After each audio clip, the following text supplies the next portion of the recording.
Hi everyone, welcome to Crochet Rocks. My name's Tracy, and in this tutorial I'm going to show you how to make this ribbed phone case. It is quite stretchy.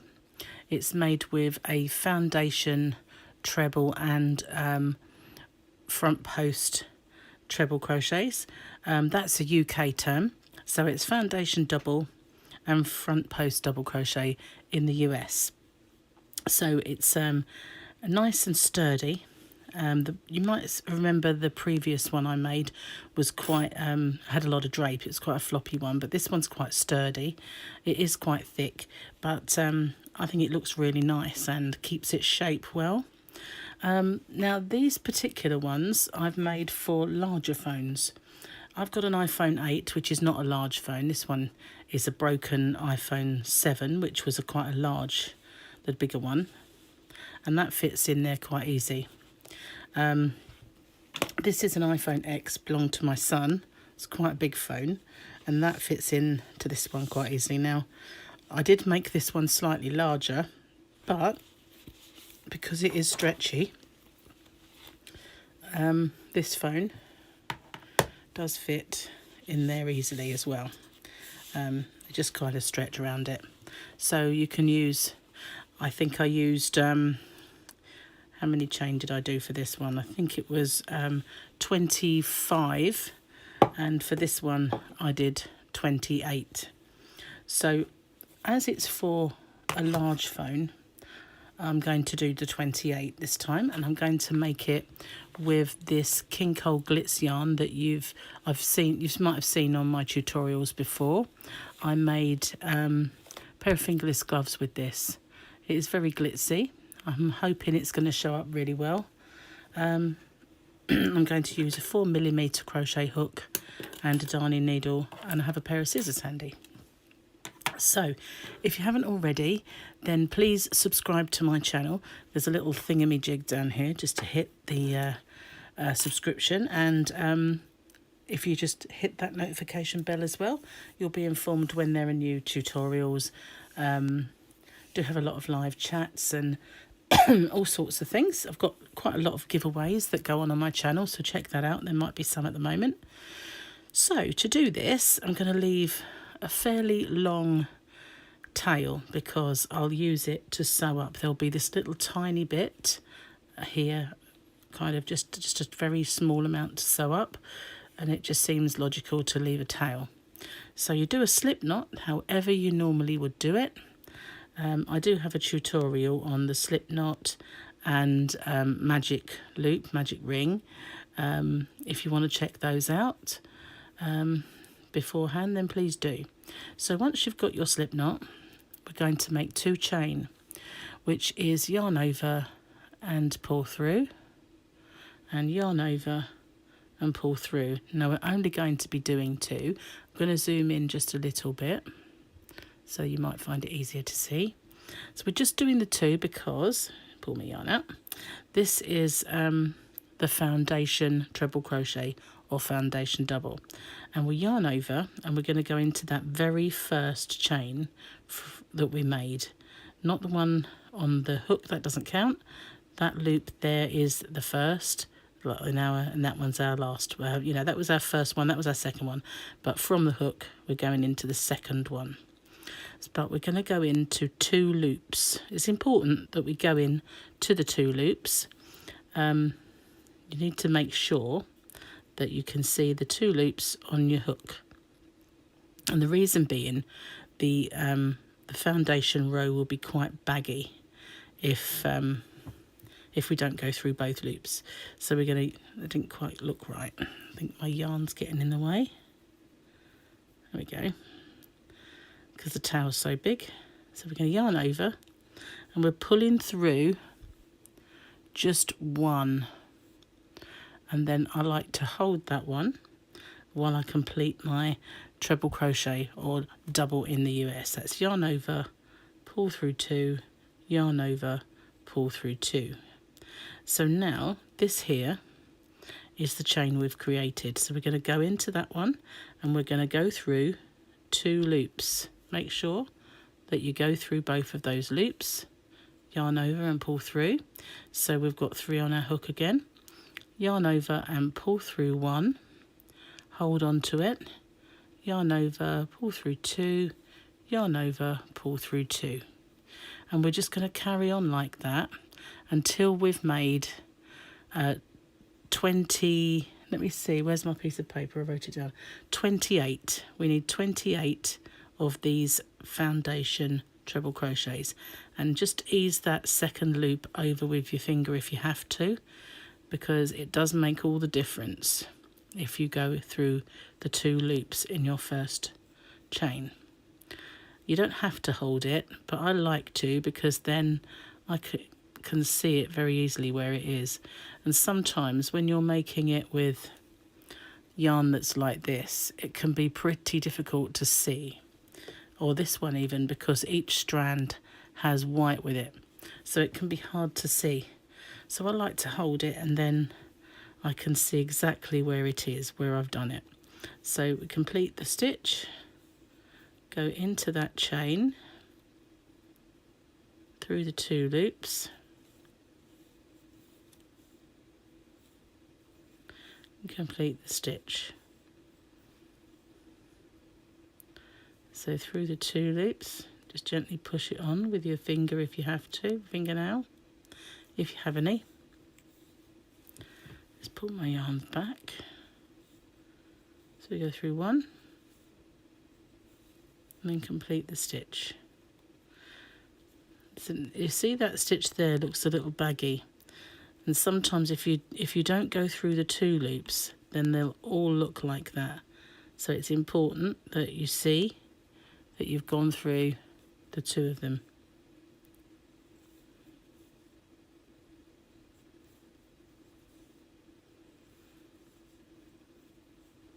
And we just carry on until we have 28.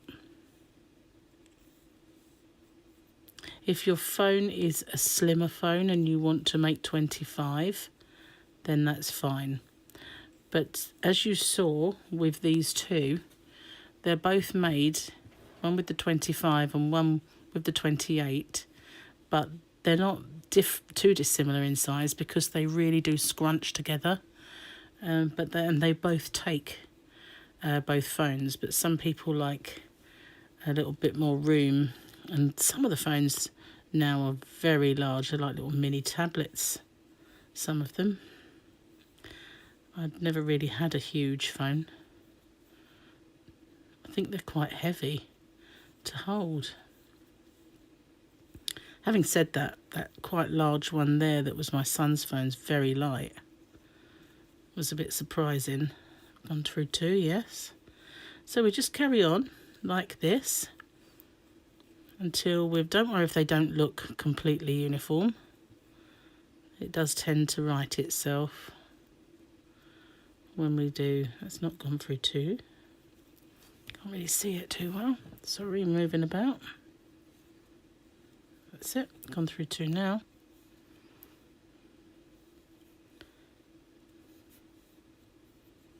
And just keep going until we have our right number. So I'm going to pop this video on hold. I'm going to pause it, and I will come back to you. It can go through 2, went through the stitch, and I will come back to you when we have the right number, and I'll show you exactly what it is we do next. Okay, so I've just counted them and I have my 28. Just zoom back out again. So now, this is how it's looking. We're going to bring this around, keep the tail at the bottom, and we're going to go slip stitch into that second chain. So the first one was here, that's the second one, and we're just going to slip stitch into that stitch to form the ring. And it has this gap, and that is what this nice long tail is for, to close that gap at the end. So don't worry if it looks a bit odd for now. We're going to chain 1, And now we're going to do the front post treble crochet or front post double in the US. So we're going to ignore this stitch here where we've just joined the 2 chains, and we're going to start with this stitch, which is our first. We're going to go around it. So we're going to go in behind the stitch and come back up. So we've gone through that stitch, yarn over and pull through. So we've got 3 loops on our hook, yarn over through 2, yarn over through 2, and we're going to do that to every single stitch along. So there, this stitch you can see. I'll just zoom in a little bit. So now this is the stitch we've just done, and we're going to go in next to that stitch, come out the other side, yarn over, 3 loops on our hook, yarn over through 2, yarn over through 2. I'm going to do that again, go in and out the other side, yarn over, and then complete our stitch. And we're going to do that to every single stitch along until we get back to here. I'll show you one more time. Yarn over, in beside the stitch where the gap is, round the back and back through to the next gap, yarn over. So we've got 3 on our hook, yarn over through 2, yarn over through 2. One more time.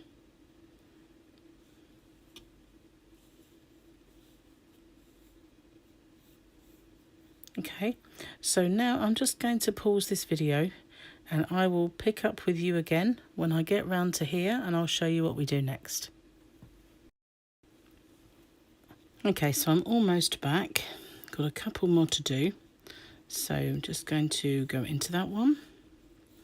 And now this one is the very first one. So we're going to go through those and finish our stitch in the normal way. And now, to bring these 2 sides together, we want to go through these 2 chain. So we just go through there and make a stitch as normal. So we've now gone all the way around.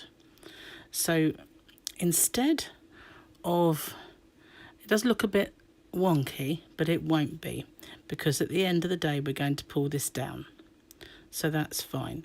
But instead of ending off or joining in with a slip stitch or anything like that, we're just going to keep going round. So we're going to go through our next stitch. Now I always find it easier just to go through like this. I hold my work like this and pull it up so that my finger shows me where the holes are, and I can just go round. But you can do this however is easiest for you. So we're going to do that in every stitch, and we're just going to keep going round, not ending off rows. We're just going to work in rounds until the actual body measures big enough to put our phone in. And how I do it, I just keep slotting my phone into it. I might need to unexpand this just a little bit so you can see. So yeah, just keep slotting my phone in to see if I'm there. And once I can put it in, and I know that once it's sewn up at the bottom, there'll still be a little bit above the phone, a little bit of my phone sock above the phone, then I know we've got the right height. You can edge it if you want to in a sort of fluffy yarn. I didn't go through the right bit there. Edge it in a fluffy yarn or a tinsel yarn, or just leave it plain. I quite like it plain. If I show you, it's got a nice edge to it. You can, once you've finished your length, you can choose whether you want the first row that you did to be the top, or whether you want to sew that up and have the top as the other end, but that's completely your preference. Once you're done, you'll be able to see which one you'd prefer. But we're not going to, as I say, we're not going to be working in rows in any way now. We're just going round and round in a spiral, and we're just going to keep going, doing these front post trebles, front post double crochet US, until we've made it as long as we need it to be. So I'm going to show you once more when I get to the end, because we're almost there, and then I'll pause the video and pick up with you again when we've got the length we need for our phone sock.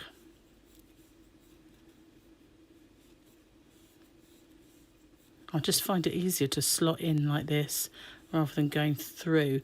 On the first row, you really do need to kind of go through. Sometimes anyway, it doesn't always lend itself. So now we're back, and you can see that there's our join. And this is our stitch now, that side of the join, and this is our stitch this side of the join. So when we finally finish our length, we need to make sure that our last stitch is this one here, and you can follow that line all the way up, but you need this one here to be our last stitch. It's the last one before the gap. And then, but for now we're just going over the gap and carrying on with our rounds. Just pretend they're not there and just carry on round and round. So I'm going to pull some yarn out.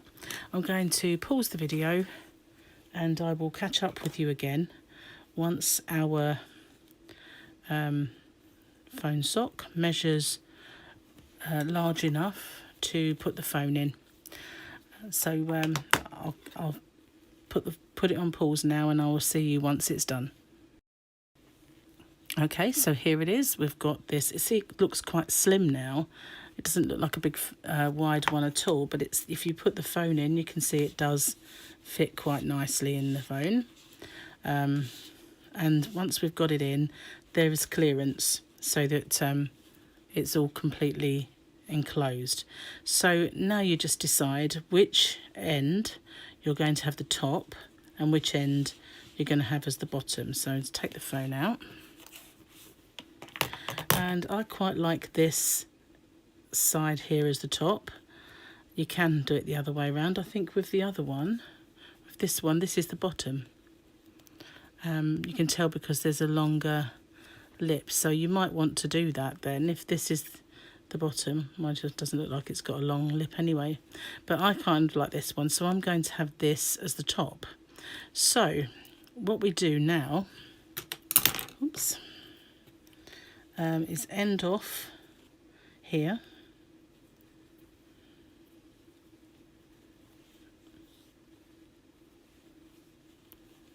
Bear with me just 1 second.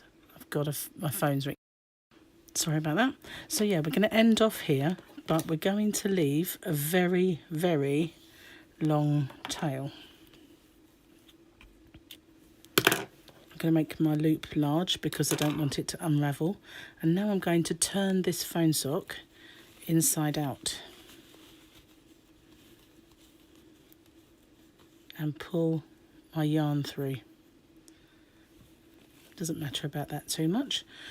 Excuse me. So now I'm going to insert my hook. Oh, I don't think I've ended right, have I? Didn't show you that. So this is the right side. So as you can see, it was on the right part. So it matched up with that part there. So that's fine. So now we just slip stitch into the very next stitch, and so that will end and it will be straight. So now we'll pull that into our corner, and what we're going to do is we're going to join this, and we're going to do it by just crocheting it together. So we want to go through what I like to do as well while I'm doing this is to pop my phone in. So I'm going to use this slimmer one for now. And if I pop the phone in, it helps to keep it wider. So that's just a little trick that I picked up, because obviously you're going to be securing it, but you don't want it tight. So then I'm just going to go in to the corresponding stitches either side and slip stitch them together, and make sure the phone stays in. It stays nice and wide that way. Go through 2 stitches though. That's it. Go through those 2 and those 2 and slip stitch it together. And you just do that. It's a bit of an odd angle for me trying to do it on camera, but just do that all the way along. And that's how you make your join. If you wanted to do it as a double crochet, then that would work, you know, just doing it like this, that would be fine. But I always slip stitch, makes less of a ridge. Not that you're ever going to see it, so if you wanted to do it the other way, that's perfectly okay. Oh, sorry, I was catching on my other piece of yarn there. So yeah, just do that all the way along, catching both sides equally, almost at an end, trying to keep in the camera. Just it's like sewing it together with your hook. Nearly done.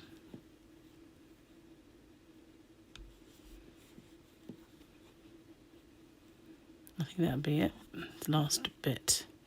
And then we just end off in the normal way and cinch that down. And then I will end this, but leave a nice little tail to sew it in. Just dispose of the other side. Okay, take my phone out. Now I'm going to close this gap, so we need the darning needle.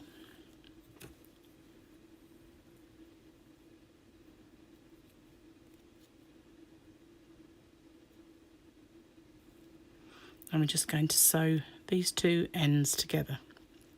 So you want to find this little corner here and just sew it together. And then you can see there's the gap there. You just go, see, right, if you look, pull it apart, you can see the gap there. You just go either side of it, close that little gap. And 3 stitches usually is enough. Because we're on the wrong side, I will just make a little loop, go through it and pull it. It's made a little knot, and then I'll lose this along here like this. Because this is quite, you'll see these are ridges on the inside. It's one of the things that helps keep the phone sock tight, tight to the phone. And then I go back the other way, because I hate the idea of ends coming out. I go back the other way again, and then cut it off.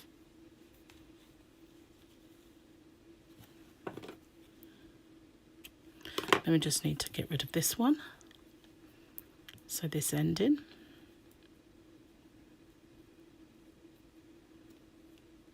Same way, just go along, bury it in. Don't really want to bury in this. Got to remember though, it won't really show very much. Don't pull it tight though. Don't want to tighten our ends. Went to the trouble of putting the phone in so it didn't tighten, so we don't want to make it tighter. And then just chop that off, and then we can pop it in the right way. And you need to tease out the corner of the bottom a little bit. There you go. So there we are, it's all done. We'll just pop a phone in, and it's perfect. It's quite tall, so because this phone's slightly smaller than this one. We'll put this one in. Bear with me a second. They've got these, this phone has quite sharp buttons that stick out, which isn't a particularly good one to show you with. But there you go. Fits it nicely. So that's how you make it. And it's because it's nice and ribbed, it kind of stretches and then shrinks back and looks, I think it looks good in any colour yarn really, but I quite like the sparkly. And these ones from Poundland are really, really inexpensive, so can be made quite cheaply, and it's a nice little present, I think. So thanks for watching, and if you would please like and share this video and any of my videos. That would really help me grow this channel. And as I said before, if you haven't already, just please consider subscribing to my channel. Thanks very much, and bye bye for now. Hi everyone, welcome back to Crochet Rocks. It's Tracy here, and I'm going to show you in this tutorial how you can make this exfoliating sponge face scrubby. I've still got to sew my ending on this one, but it's made with some nice inexpensive Poundland yarn. Now I'm using this one, it's Aran, and it is quite a sturdy yarn. It's not willowy soft. So I achieved this kind of nice tight textured stitch by using a smaller crochet hook than usual for an Aran weight, which is a 4 weight. Now I did it as a scrubby, just a one-dimensional scrubby, and for this one I used a larger crochet hook and just did it in a kind of a rectangle or a square. And you can do that if you want to make one for just cleaning in the kitchen or whatever, but this one I thought I would make into a scourer, and I've had this idea for quite some time, and with that in mind I bought these sponges. Now they're called Pink Miracle Sponge, and they were really cheap. They've got no chemicals, no fumes, and no mess. You got 6 in here because there was 4 and you got 2 free, so they were sort of packed in 3. Now as I got one out, so much for Miracle Sponge, a piece fell off it, but I just put it back and it's in there so tight it will never come out. But you do have to be a bit careful with them. And I got these in a shop in the UK called Pound Stretcher, I think. It was definitely Pound Stretcher. But you can get them anywhere. They're inexpensive. You can use any sponge. It's just that these were the ones I found. I was just looking for little square, you know, little rectangular sponges. And I figured these ones are quite dense, so they'd be good. Keep the stiffness of this for exfoliation, because that's what I wanted to use it for. Okay, so I'm just going to pause the video and move all this stuff out the way, and I'll get started and show you how to do this. So if you haven't already, don't forget to hit the subscribe button and the notification bell. You'll be informed when new videos pop up. I'm going to make this right-handed as well as left-handed, and there'll be a little thing that pops up on the top just to kind of let you know if you wanted to be in the other version. So just going to pause it for a moment and clear the decks.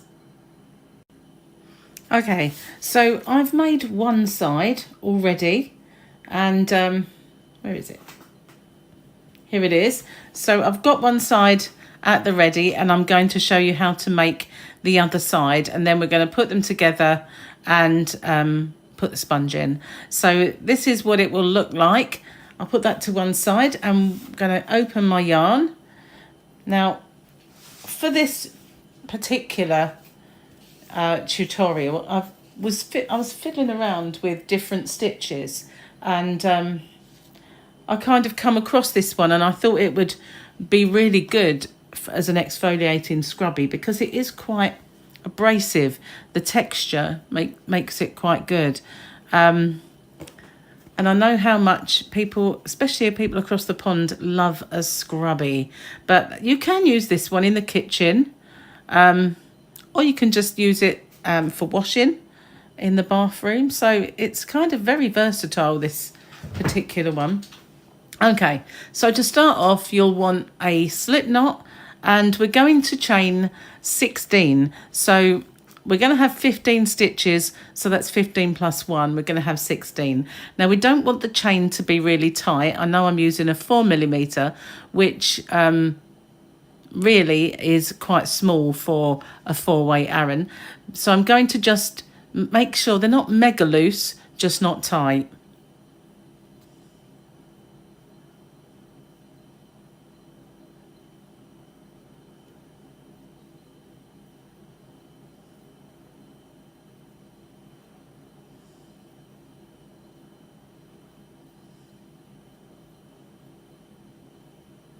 Okay, so I have 16 chain, and in the second one from the hook, loop on the hook doesn't count, so this is our first.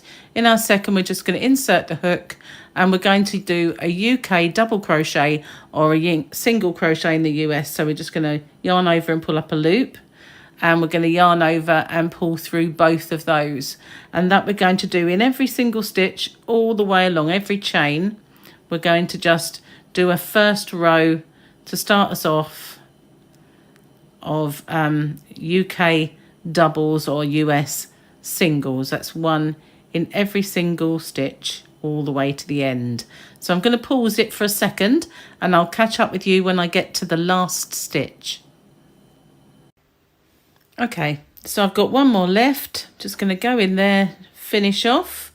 Okay, so I'm going to chain 1, but I don't want it to be really tall. I'm not going to cinch it right down because I need to go into that side and pick up some stitches at the end. So I'm just going to turn my work. Now we're going to go in to the front and the back loops. Now what I mean by that, if you're looking at your work and you've got your V in front of you, which is the top of our stitch, this is the front loop and this is the back loop. So that's what we're going to be doing. Now, with this particular stitch, it's much better to start going into the front loop, because when you get to the end of the row, it's easier to find your stitch than if you went into the back first. I found that from experience. So we're just going to get our V, see, there it is, and we're going to go into that front loop only. So we've only caught one of them, the other half of the V is still there. And we're going to do a UK double or US single crochet into that front loop. And then in the next stitch, which you can see right next to it there, there's the front loop, there's the back. We're going to go into the back loop. Did I go into the whole thing? Yeah, I think I did. And we're going to just do another. That's the only stitch we're going to do throughout this whole project, but we're going to alternate by going in the front loop and then the back loop. So we start with the front. So we've only got one on our hook there rather than the 2 V's. And then in the next stitch, there's the front loop. We're going to go into the back loop. Front loop. Back loop. If you ever get confused, if you've got this little bar in front, that was the back loop. And if you've sometimes split the yarn and you can't get in, just use your hook to get in. And make sure there's the back loop there and you're just in the front. So we're going to alternate front loop and back loop all the way to the end.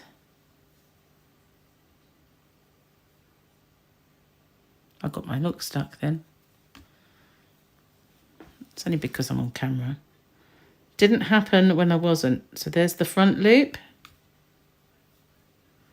And then the back loop. So for me, this is the size for my sponge. Now, of course, you might have a different shape or you might have a square sponge. You might have a smaller rectangular sponge or a larger. So what I recommend you do is measure your chain so that it just goes to the side And then, so you want it so that when you finish your work, it is not quite halfway, because you want it to be tight. So we're going to make sure that we're just overlapping all the way around. So our chain will be from there to there, and then our work will come from there to there. If that makes any sense, I hope so. It is a bit awkward to explain. So as we started with a front loop, we end with a front loop. And then we do our chain. We keep it nice and small, not cinched. And this is what it looks like. Now 2 rows make up the actual pattern of the stitch. And we're going to always start with our front loop. That way, it doesn't matter, as long as you've got an odd number of stitches, so an even number of chain will give you an odd number of stitches. You always start going in the front loop and you will end in the front loop, and that will be the same for every row. So this is my second of my pattern rows, and I'm just going to repeat it, going front loop, back loop until the end. And we're going to do 10 rows for this particular sponge. I'm not sure if it has the dimensions. I'll just check. Okay, couldn't see the dimensions, so I've got my measure. And this is in inches. It's a 4-inch sponge. Or if you're in millimetres, it's 10. 10 and 4-inch. Well, I didn't think that 4 inches was 10, but there you are. Can't go far wrong. So I'll move that out the way and we'll carry on. So as I can see my little bar there, I know that was a back loop, so I'm in the front loop of the next one. And we'll go all the way to the end of this row together, because it's not very far. And that's all you do. Simple as that. Front loop, back loop, front loop, back loop. Now I'm getting really hot, so it's starting to squeak, which is annoying. I don't know if you can hear it, but it's not cool at all. So yeah, here we go. As long as you make sure that you always have 15 stitches, don't accidentally go into that chain at the end. And we're going to chain 1 and turn, and there we go. You can see the pattern is kind of emerging. So once again, I'm going to go front loop, back loop all the way to the end, and I'm going to do a total of 10 of these front loop, back loop rounds. So make sure you put a little line. At the end of that, you will have 5 of these patterns. So 10 rows will give you 5 complete patterns, and we're going to finish on the wrong side row. What do I mean by that? If you look, this row here is our first row. Oh, gone too far. This is our first row, and this is the right way round. And if you turn it, you can see it looks bumpy and strange. So this is the actual front of our work in that respect. So our last row will start this end and we'll go along here. So when we turn it, we've finished on the wrong side. So that's carry on and do a total of 10 of these front loop, back loop rows, starting on a front loop, ending on a front loop, and count your stitches. Make sure you have 15 all the time. If you're ending on a back loop, you know you've gone wrong somewhere. Do 10 rows and I'll come back to you. Okay, so here I am. I've come all the way up. I've got my 5 complete patterns, and I've ended on... Have I ended on the right way? Yes, I have, haven't I? Yeah. So I've gone along here. This is my front side, so I've ended here. So if I'm going to turn, it would look like the wrong side. So I've got my 10 rows and I've ended on this side. So what I need to do now is I've done it already. I'll just chain 1. I'll do that in with you so that we get it right. We chain 1, and now we're going to start working our way around this rectangle. So in our corner stitch here, we're just going to go in to this here. We're going to pick up some stitches. We're going to go in there and we're going to do 2 US singles, UK double crochets, just 2. Normally in a corner we do 3, but we're not going to this time. We're going to do 2. Now what we're going to do is pick up stitches all the way along, and because it's an uneven edge, it's not uneven, but you know what I mean, it's a straight edge, but it's not stitches, not like this. You've got to find them and pick them up yourself. So that's why I said don't cinch your chain too tight, and you can easily go in. Just try to make sure you pick up the same amount of stitches on both sides and for both of your rectangles, because you need to make 2 of these. Oh, it's still squeaking. I forgot to wipe it. We just pick them up. Try and go, if you can, into a substantial kind of 2 loops, so that it's not kind of, you're not picking it up on a, I don't like that one. Let me just wipe this hook. Bear with me a second. Hopefully that'll be better. I've also put the light on because we're losing a bit of the light now. I think, let me just check that. No, that was fine. I just wanted to make sure I hadn't gone too far down. So we're just picking up. You kind of have to judge the distance as if you were, you kind of know it would be roughly there that you would have a stitch if you were on the top edge, and you just kind of judge the distance apart. So they're not too far apart and pulling. They're not so close together they're bunching, that they're just kind of sitting next to each other nicely. So this is our end one, our last stitch. Oops, nearly pulled my yarn out. So now we've got this one. This is our very first stitch where our tail is, and we're going to do 2 in there,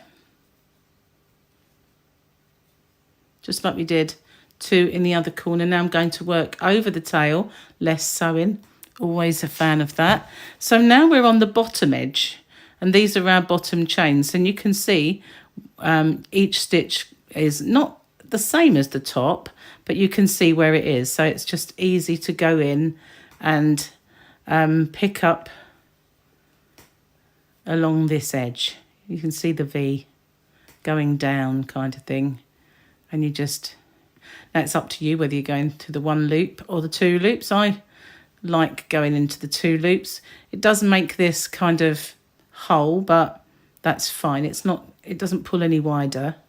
And as I said, I'm just working over the tail as I go, so I don't have to sew it.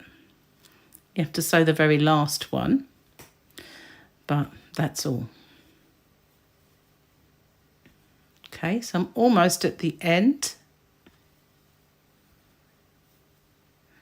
There we go. Now this is our corner one, and again we're going to do 2 in our corner,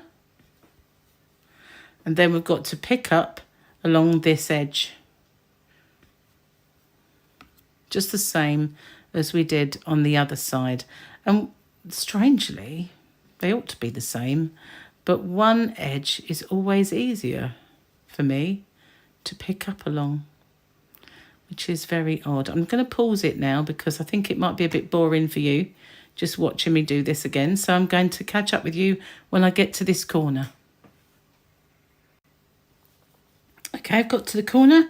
So once again, I'm going to go into that corner and do 2. Now I know I've got a nice row here, but I'm going to still carry on and do 1 whole row along there and meet up with my first where I started this hole going around the edge. So I'm going to just do 1 in each one of these all the way along.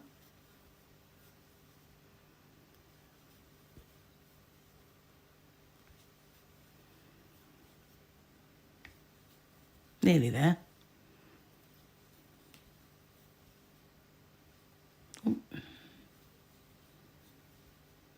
think my hook had memory of going into just one loop then.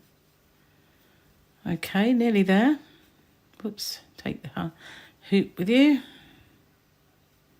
Right, so now all I have to do is slip stitch into my corner, which is a bit tight. Never mind, I can get in there. Just insist. There we are. Okay, so now we've got our whole side finished. So we've got, here's my other side that I made earlier. And what I'm going to do is I'm going to turn it this way and this way. I'm going to put my hook right into my very corner here. And I'm going to get this loop and pull it through. So now I'm going to join these together. So before I do, I'm going to do one chain just to sort of secure that. Now I'm going to go into my next stitch here, but I'm going to go into both the loops, and then I'm going to go into my next stitch the other side.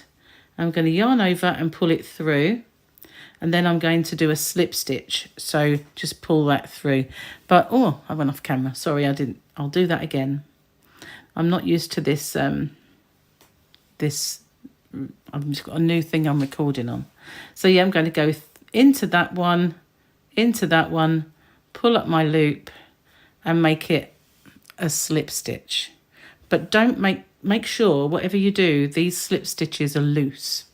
So then we just go into each stitch along the 2 loops of this one, the 2 loops of this one, yarn over and slip stitch it. It's easier when you're doing it yourself because you won't have a camera that's going to be out of shot if you move it. That's just me. So there you are. You've got, that's your loop, and you've got the 2 loops of each side, and you slip stitch it. Don't, just make sure it's not tight. And you're going to do that all the way around. Now I did this the other way. I finished on a long edge, but I'm kind of going along my long edge now. So I'm going to go all the way around to this corner doing that, and I'm going to pause it and come back to you when I get to the corner. Okay, so I'm around the corner and we're just going to carry on around it. We don't have to do anything different. Just make sure you're not pulling it tight. We don't do anything at all in the corner other than just follow it all the way around going into the next one. Okay, so we're just slip stitching that together, and it makes this ridge, which is how we get this little ridge around it, which I quite like. Okay, so just carry on. I just wanted to show you that we don't do anything different at the corner. So we're going to carry on and go all the way around. I'll show you how to pull this out. We've done this edge already. We're going to do this edge. We're going to go round this corner and do this edge, and we're going to stop here when we get to that part. So I want you to go all the way along and all the way along, and I'll come back to you. Okay, so I'm all the way to this corner, more or less. Just got a couple to do. Okay, so I'm going to pull this out a long way so it doesn't unravel. And now I have a pocket, and I'm going to fill this pocket with my sponge. Now, as I say, I did it the other way around on the other one. We'll see which is the easiest. There we go, just pop it in. Okay. Just make sure it's in the centre. Just fish it in, and don't be afraid to push it and pull it around. Okay, so there we are. What we want it to do is be nice and snug, so we're going to pull that. Now we're going to close it. Okay, so this is my tail from the previous one. I'm just going to tuck it in. I could sew it, but I don't have to. Okay, so here is my loop. Put that back on the hook. And this is the toughest bit because you have to cinch this closed, and it's stiff. So we just go into the next one and into the next one on this one, and we do our slip stitch. It's going to be hard to do it on camera. Okay, just pull it, it will go back. That's it. So we make sure you've got your next one is there. Is it there? And we slip stitch. I like the slip stitch join. I like it on blankets too, when I'm joining squares. And we just go all the way along, going into both of our sides on our last edge, but it is more challenging because you've got that sponge inside, and it's you've got to hold it taut. But it's actually not too bad. You want it to be nice and snug in there. You don't want it to be loose and saggy. No one likes a saggy scrunchie, do they? Or whatever it is. Okay, so we just go all the way along, closing that up. Make sure your stitches are not too tight and that they follow your line of your work. And we're nearly done.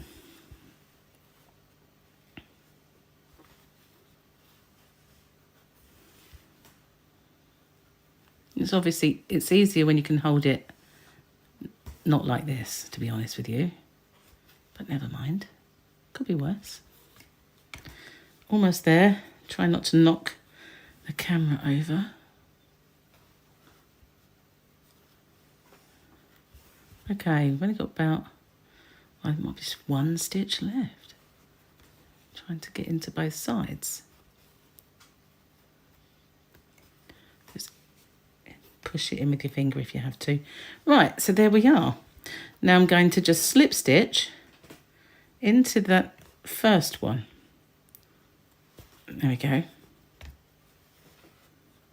And then I can get my scissors and my really lovely embroidery scissors. Can't find them at the minute, so we're going to use kitchen scissors because they're handy as I'm in the kitchen. And I'm going to just do a chain, cinch it down and pull it through. And now all I have to do is sew this in. And then I'm done. Just manoeuvre it so that it's nice and neat and everything's in the right place. And there we go. One exfoliating scrubby or a kitchen scrubby, whatever you want to use it for. You can use it in the bath or in the kitchen. Hope you like that. Thank you very much for watching. Stay safe and I'll see you on the next one. Bye for now. Okay, so I'm going to show you then how to make the first part, which will be the coaster. For this tutorial, I'm using a 4.5mm crochet hook because I'm using some DK weight yarn, which is a 3 weight. And I've also got a pair of scissors and some darning needles, and all of the things that I'm using here you can find in the description box below in my shop. So I'm going to start this project with a magic ring or a magic loop, magic circle. I've heard it called so many things. Now the way I do mine is very, very simple, and I leave a nice long tail. Always leave a nice long tail for sewing anything in. So we just make a loop, simple as that. Pop the hook in and bring the yarn through. I'll show you again because that went a bit funny. Make a loop, put the hook in and bring the yarn through and just do one chain. Okay, so what I'm going to do is I'm going to make my very first stitch a stack, and that is a stacked single crochet or a stacked double crochet in the UK. So how I do that is I insert my hook and I pull up a loop, so I have 2, yarn over and pull through both of those, just like a normal single or UK double.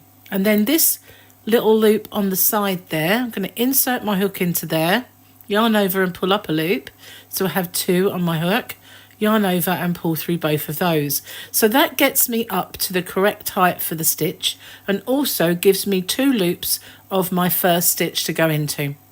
So what I'm going to do then is I'm going to put a further 15 UK treble crochets, which are doubles in the US, into this ring, working over the tail.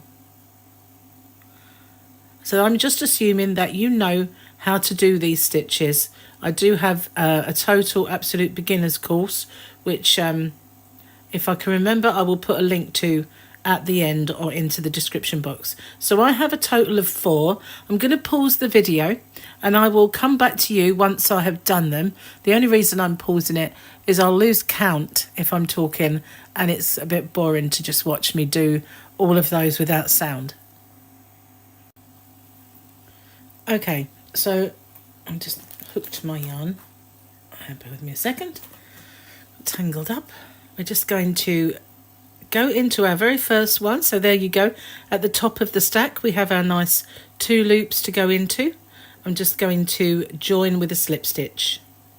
Okay, and I'm going to pull that closed a little. I mean, I'm not going to worry too much about it, because it probably will work its way undone again in any case. So I'm going to do 1 chain and I'm going to pull that really down low. I don't want that to be confused with a stitch. And in the same space I'm going to do a UK double crochet, which is a single crochet in the US. And into the next one I'm going to make a UK half treble, which is a half double in the US, if I can get the yarn through, and 2 UK trebles just as before.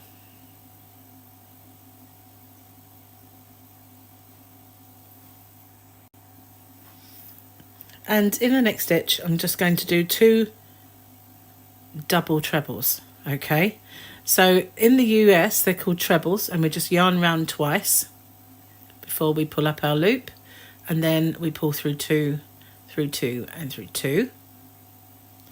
And I'm going to do that in this stitch and the next stitch.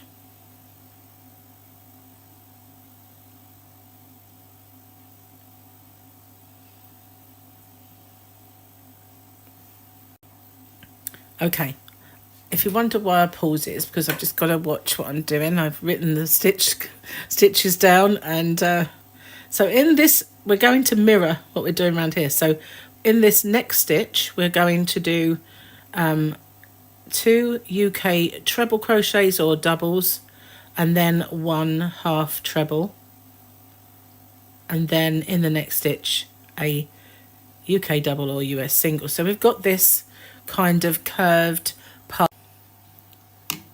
Okay, so in the next one we're going to do a half, I'm going to use UK terms, but I've told you the American. I'm going to use a half treble and a treble crochet, and then in the next one a treble and a double treble. So this is different to the previous one, the previous curve, what I want to call it. Okay, I'm just ticking these off as I go because they are all different. So in the next stitch I'm going to do a double treble and a treble, so that one in reverse.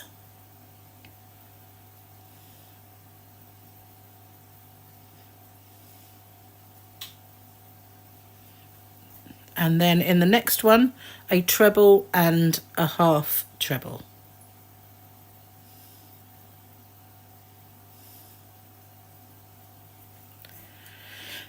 And in the next one we're just going to put a double crochet.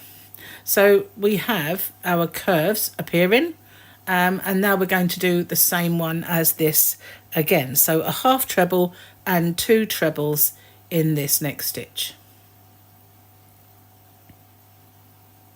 So we have one is slightly different.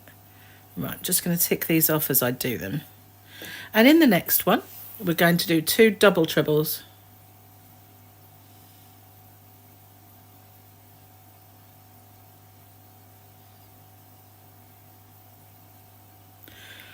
and again in the next one.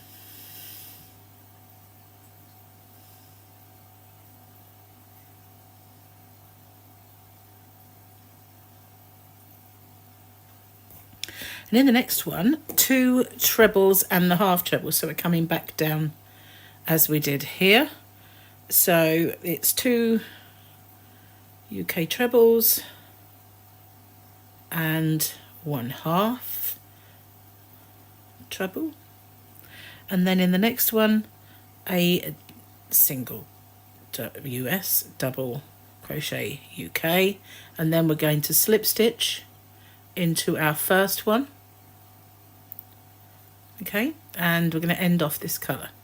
So I'll do a chain to cinch down and leave a nice long tail and pull that out. So we now have the start of our pad at the bottom, and I've lost my one to show you. Here it is. So yeah, we've got this part. Okay, so now I'm going to change colour. Bear with me a second. I'm just going to put it on pause while I bring my new colour. Okay, so where I've ended off, I don't normally like to join in the same space, but I think we got to on this occasion. I'm just going to bring in my contrast colour, which is this cream. And in my first stitch, I'm going to make an increase, I think, but I need to do 1 chain first and cinch it right down just to make sure that I'm in the right space. So I'm going to do a 1 and 2 in that same space.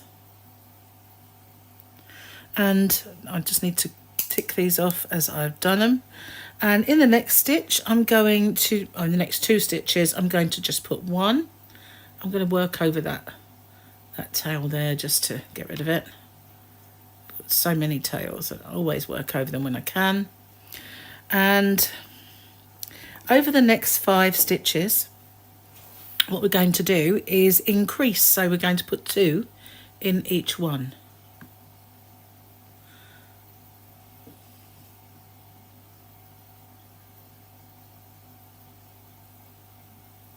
Where's that bit of fluff come from? Oh well, just the yarn. It's just a scrap yarn.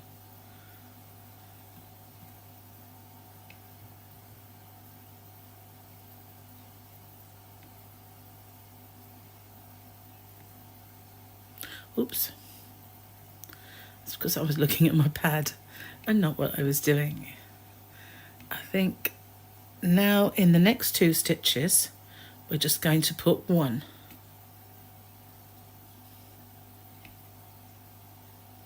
Okay, so let's tick those off.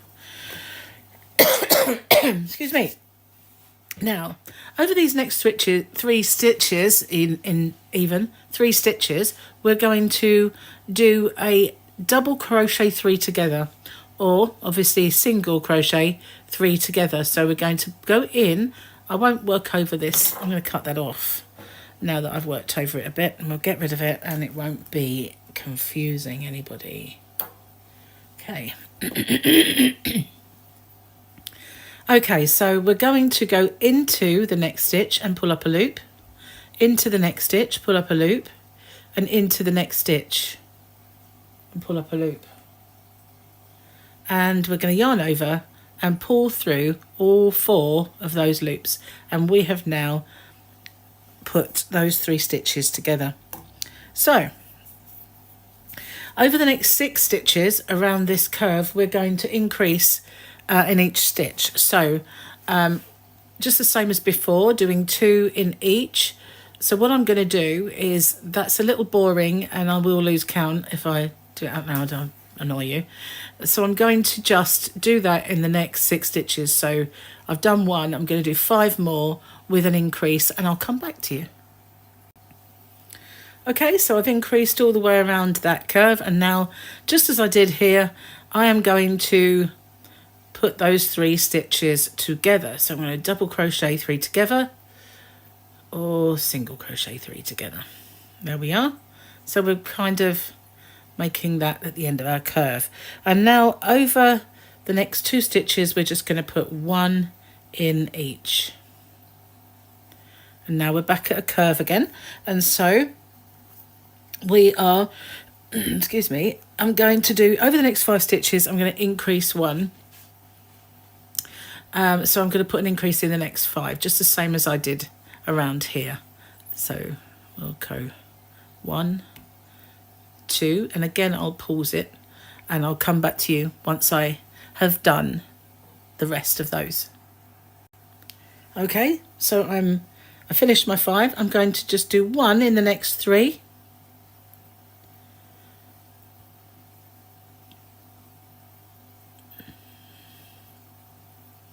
And now I'm just going to slip stitch into my first one to join. And now we just need to end off this colour. And we're finished at the moment with that colour. So this is how it's looking. Again, we have now done this part. Okay, so I'm going to have to bring back in the original colour yarn. So while I'm setting that up, I'm just going to pause the video and I will come back to you.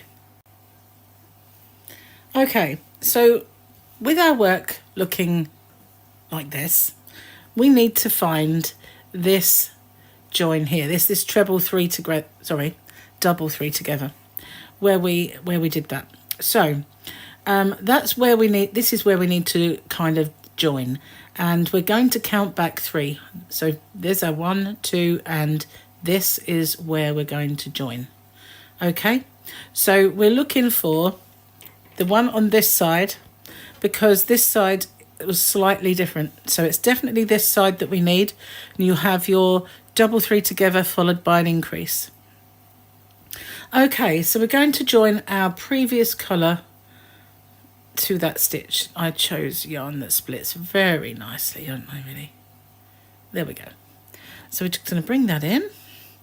Okay, so we're going to make, I'm going to do the stack stitch again, as I did at the beginning, which it's just to get me up to the right height, and it also gives me the 2 loops of the stitch. So what I did while I was paused was I actually got rid of one of my tails because I didn't want it to get confusing for you. So now you can chain 2 there if you wish, but I'm going to put in the same stitch 2 UK trebles or US double crochets in that same spot. Okay, so again I need to cut these off as I do it, tick them off, sorry. In the next stitch I need to put, working over this tail this time, 3 trebles into the next stitch.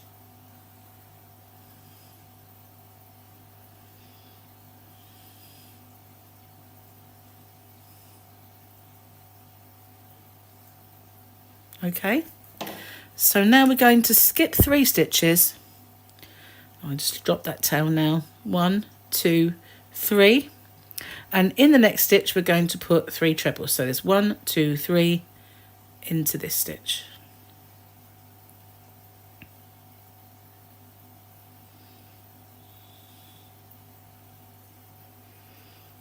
And 3 in the next stitch.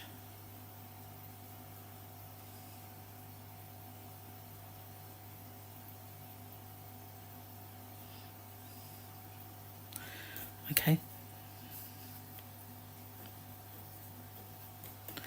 Okay, so we're going to now skip 4 stitches. 1, 2, 3, 4, and into the 5th one we're going to put 3 in the next stitch.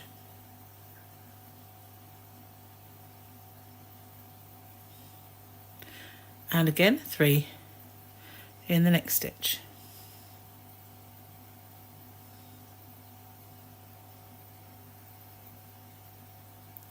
Now we're going to skip 3, 1, 2, 3, and into the 4th we're going to put 3.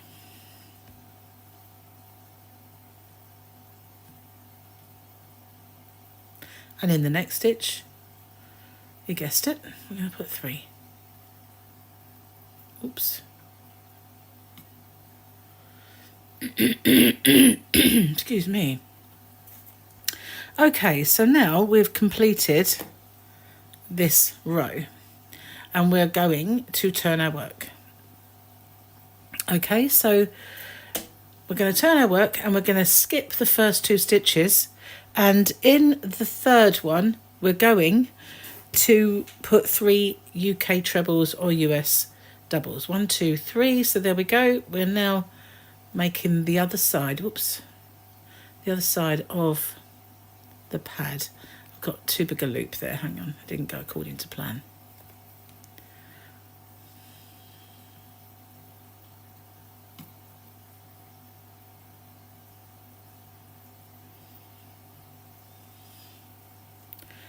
And 3 in the next stitch.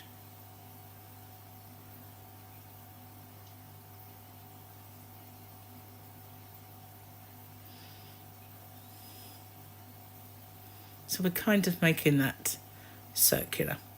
And now what we need to do is go into this space here and do a slip stitch.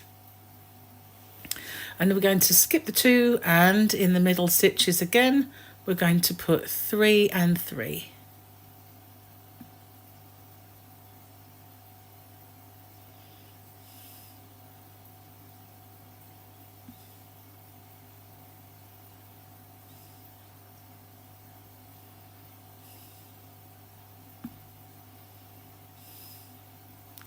And again, slip stitch into our space, into our 2 middle stitches again, 3 and 3. And we're going to do that in each of our little pads of our foot. Paw, foot. It's a paw.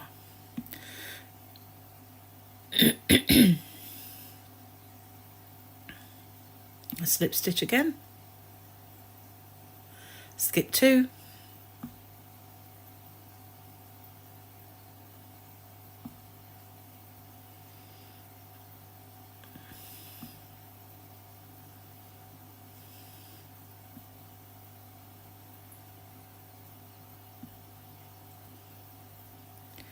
and last one.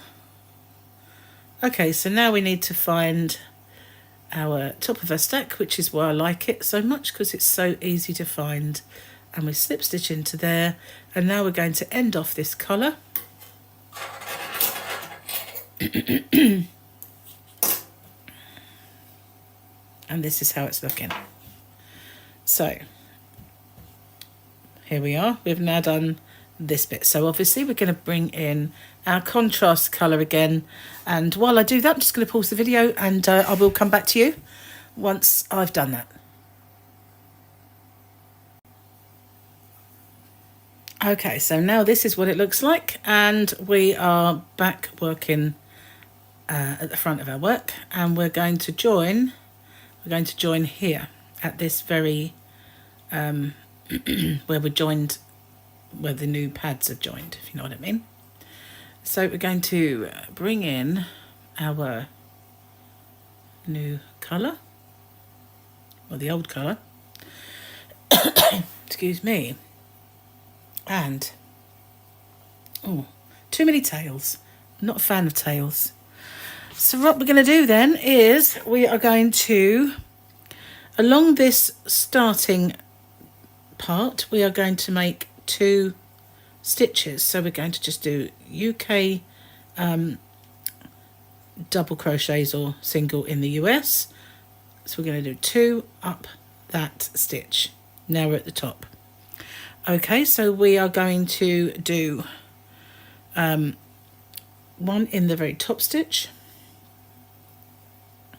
Okay, and bear with me a second, I'm just trying to read my notes. Okay, so what we're going to do in the next one, and I'm going to work over that tail at the same time, is 1 more on its own, and in the next two stitches we're going to increase. So we're going to put 2 in the next one and 2 in the next one. Oops, that was nearly wrong, wasn't it? And then we're going to do 2 on their own.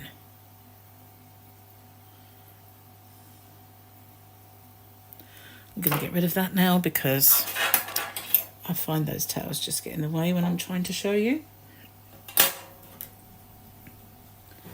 Bear with me a second, I've just got a knock at the door, probably the post. Okay, so you have a choice to make now. We just need to put a stitch in to this row. So traditionally you might want to do this, but I'm not really keen on this kind of elongated loops. So I've decided that I'm going to do a double treble, and then I'm going to go into this stitch here, and I've got to get rid of that tail, out the other side. So kind of like it's like a front post, but it's not so much because it's not a post. We're going in the stitch and out through the next one, and I'm going to pull up my loop. I'm going to pull it a little way, and then I'm going to pull through two, through two, and through two. So it gives me what looks like a stitch rather than just a big long ugly loop. Okay, so now I'm going to do one in the next two, and then I'm going to increase in the next two,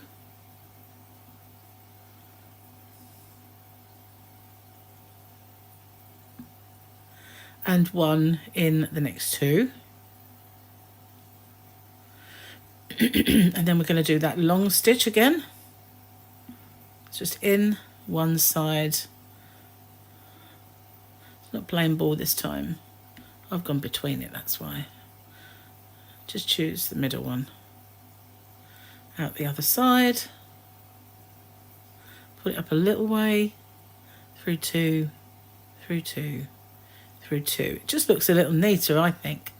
And then we're going to do two on their own, two increased, two increased, and then two on their own. Again, we're going to do the long stitch,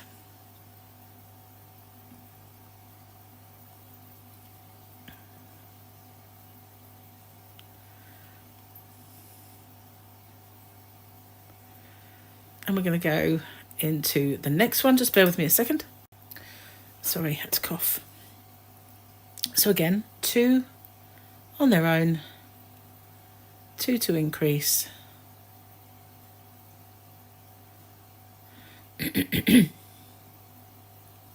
two on their own, gets us back, and then just as we did along here, we're going to put two going down the side of this stitch,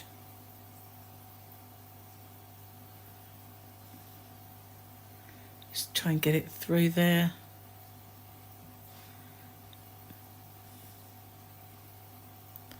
And then we're going to just slip stitch into this stitch down here.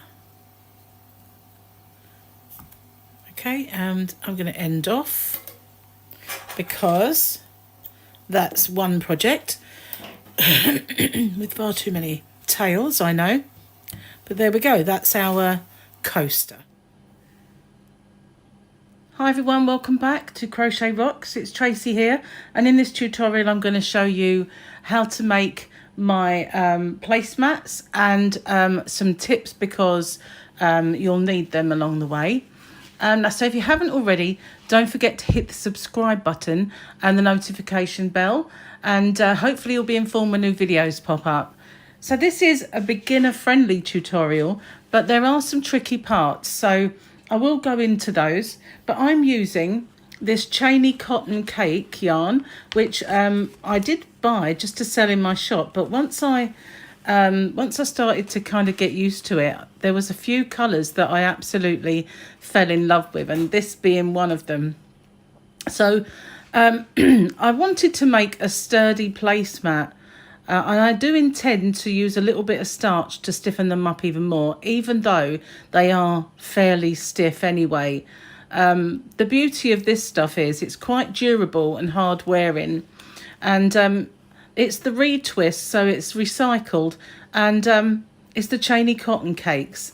So they kind of don't show you whether they're an Aran weight or a chunky weight.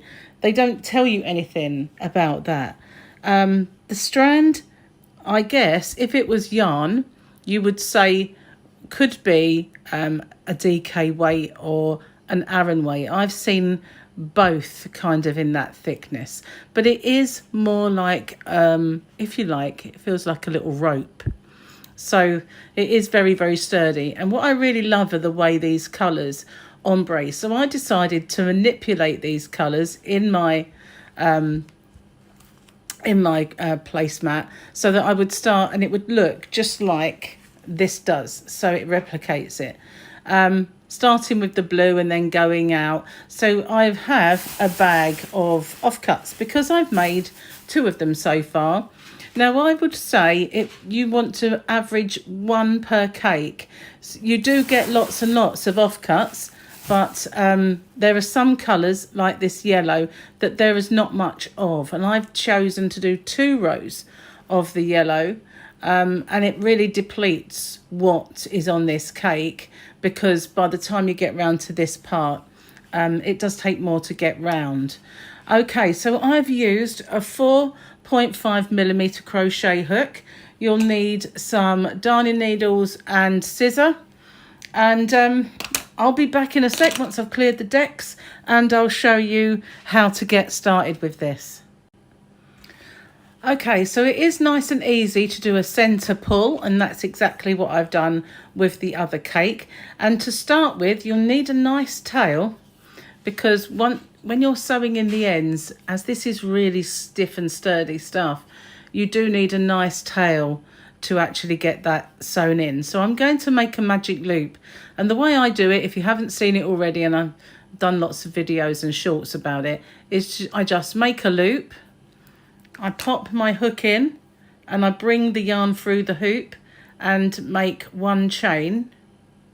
I've pulled it too tight. There we go. Make 1 chain and you've done it. There you are. That's your magic loop. So I don't, as of this, I wanted it nice and tight. Well, I'll just show you this one and bring it in. I didn't want lots of holes and I wanted it nice and tight. So this is a half treble crochet in the UK or a half double in the US. So I don't need any more chains. In fact, I don't want that one confusing the issue. So I cinch it down just a little bit, and into this loop, working over that tail, I'm going to do a half treble, which is a half double in the US, and you yarn over, go into the loop, yarn over, pull up your loop, yarn over, and then you pull through all 3 loops on your hook. And I haven't got my glasses with me, so I'm going to have to go and pause it in a sec and do that. So in this ring, you want 10 of those. Now that chain doesn't count as a stitch, so we're going to do 10. So we need to make sure that afterwards you've got the right amount of stitches. Now, because you're using a 4.5mm hook, and this is very sturdy yarn, it will be stiff. It is a little hard on your hands to work with it. You don't really feel it until you get to the end of the second one. Well, I didn't. And if you want to, you can pull on this just to close it off a little bit, but don't forget you're working over that tail. Don't let it slip out, and you need to carry on until you've got 10. So I'm going to pause it, and I'll come back to you once I've got the full 10, and I'll have my glasses. I won't be a second. Okay, so I'm back now, and I know I've counted that I've done 8, and if you ever get confused, ignoring this loop, you can count back 1, 2, 3, 4, 5, 6, 7, and that's the chain, and this is your first stitch. So let's get the tail back. That means I need to do another 2, because as I said before, I wanted 10 into that ring. Now I have put the light on, and hopefully it won't be too shadowy, but I've noticed today the blazing sunshine that we did have has deserted us, so I did want it to sort of be as visible as possible. So that's my 10. Okay, so just as I said before, you can count back 1, 2, 3, 4, 5, 6, 7, 8, 9, 10. So that is where I'm going to slip stitch into. So if you do get confused, that is how you can figure it out. So as it's quite tight, it doesn't like to go in on camera. There we go. So I'm going to slip stitch into that to form my ring. Okay, now I'm going to pull on this. It doesn't have to be tight yet because we're not there by any means. Now for my centerpiece, I did 4 rows in the blue, and this is just as simple as doing any, at this stage, as doing any circle. But by the time you get to the yellow part, things do change. So I recommend that you don't just go off and think, that's it, I don't need to watch anymore, because I think you do. So I'm going to chain 1 and cinch it down because I don't want to confuse it as a stitch. And in each of my stitches round, I'm going to do 2. So by the end of this, I should have 20 stitches. And the first ones are always the hardest to get into. It's much easier when you're not sitting like this, when you've got not got a camera in front of you. But yeah, you just go in and do 2 in every single one. So you started with 10 and you'll end with 20. So that's quite simple and straightforward. Once again, then I'm going to pause it and I will come back to you when I get back to the start.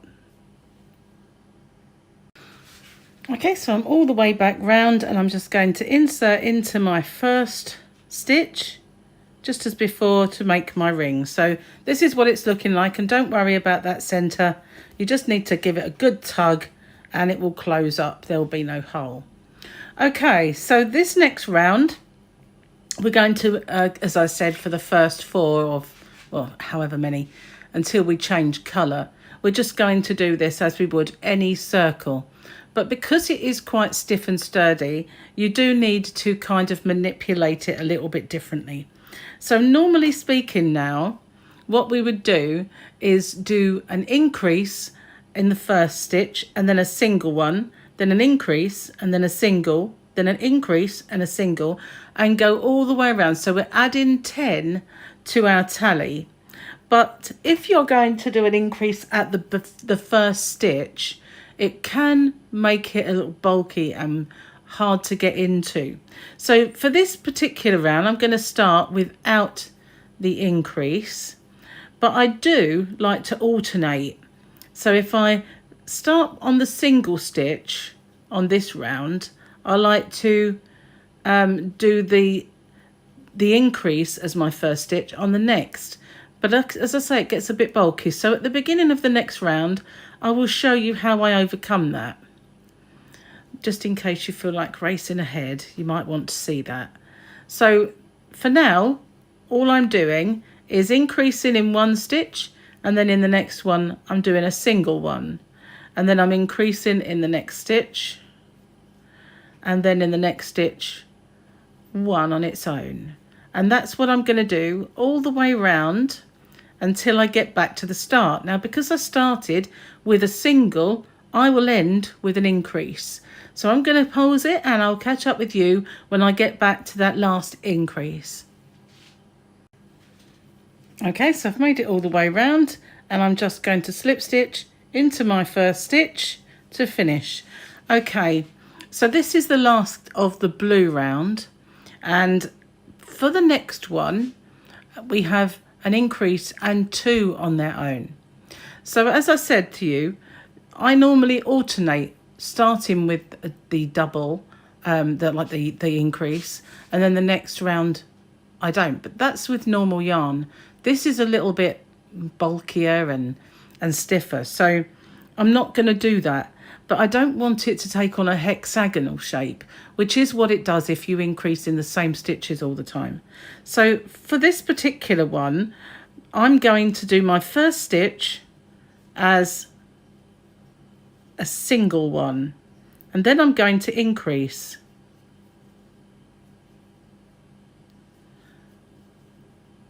And then I'm going to do a single one.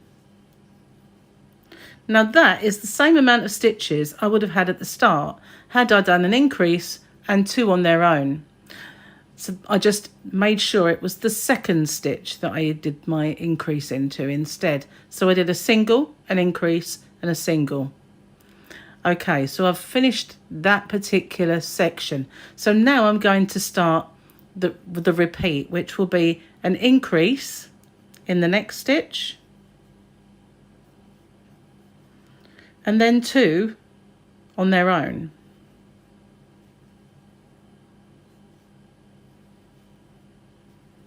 And then an increase.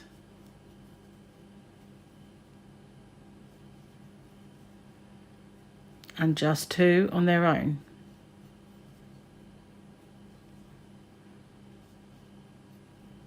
And that's what I'm going to do all the way around. Now this was a row where you start on an increase, even though I pushed it one stitch further along.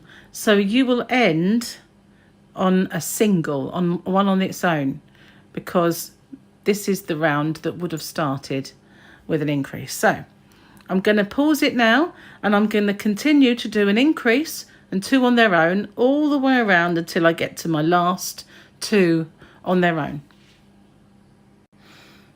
Okay, so I've made it all the way around, and I'm going to slip stitch into my first stitch. You may have to pull that stitch out a little bit just to get it out. Now I'm going to end this colour. I'm going to snip off. It's very tough, this yarn. It doesn't like to snip even. And I'm going to do 1 chain, cinch it down, and really pull that down. And that is the last of that colour. Now it doesn't matter if it starts to cup up a little bit, because this is really stiff and sturdy yarn. You can manipulate it quite a bit. So now I need to manipulate the colour. Now what I'm going to do is pull out until my colour changes. So I'm just going to make a little ball of this blue. Shouldn't be too far into it before it changes, I don't think. I think we've most of the blue. But I'm going to pause it for now anyway, because this might be a little boring. And once my colour changes, I'll come back to you. Okay, so I'm almost there, and this is the size of the little ball that I have, and I want to show you how you can tell. There you go. You can just see the yarn has changed colour. And what I really like about this yarn is the colour changes are really, really precise. So I'm going to snip that off and put that with my little ball of oddments, and I'm going to join this colour, which is, it's kind of just got some green in it. So you can see the colour has changed. Just a little word. Now, all of these cakes have very similar colour changes, regardless of the colour. So you can do this with any one of them. But I really liked the way this looked. And usually when you make something, you can't replicate that on a project. But with this, you can.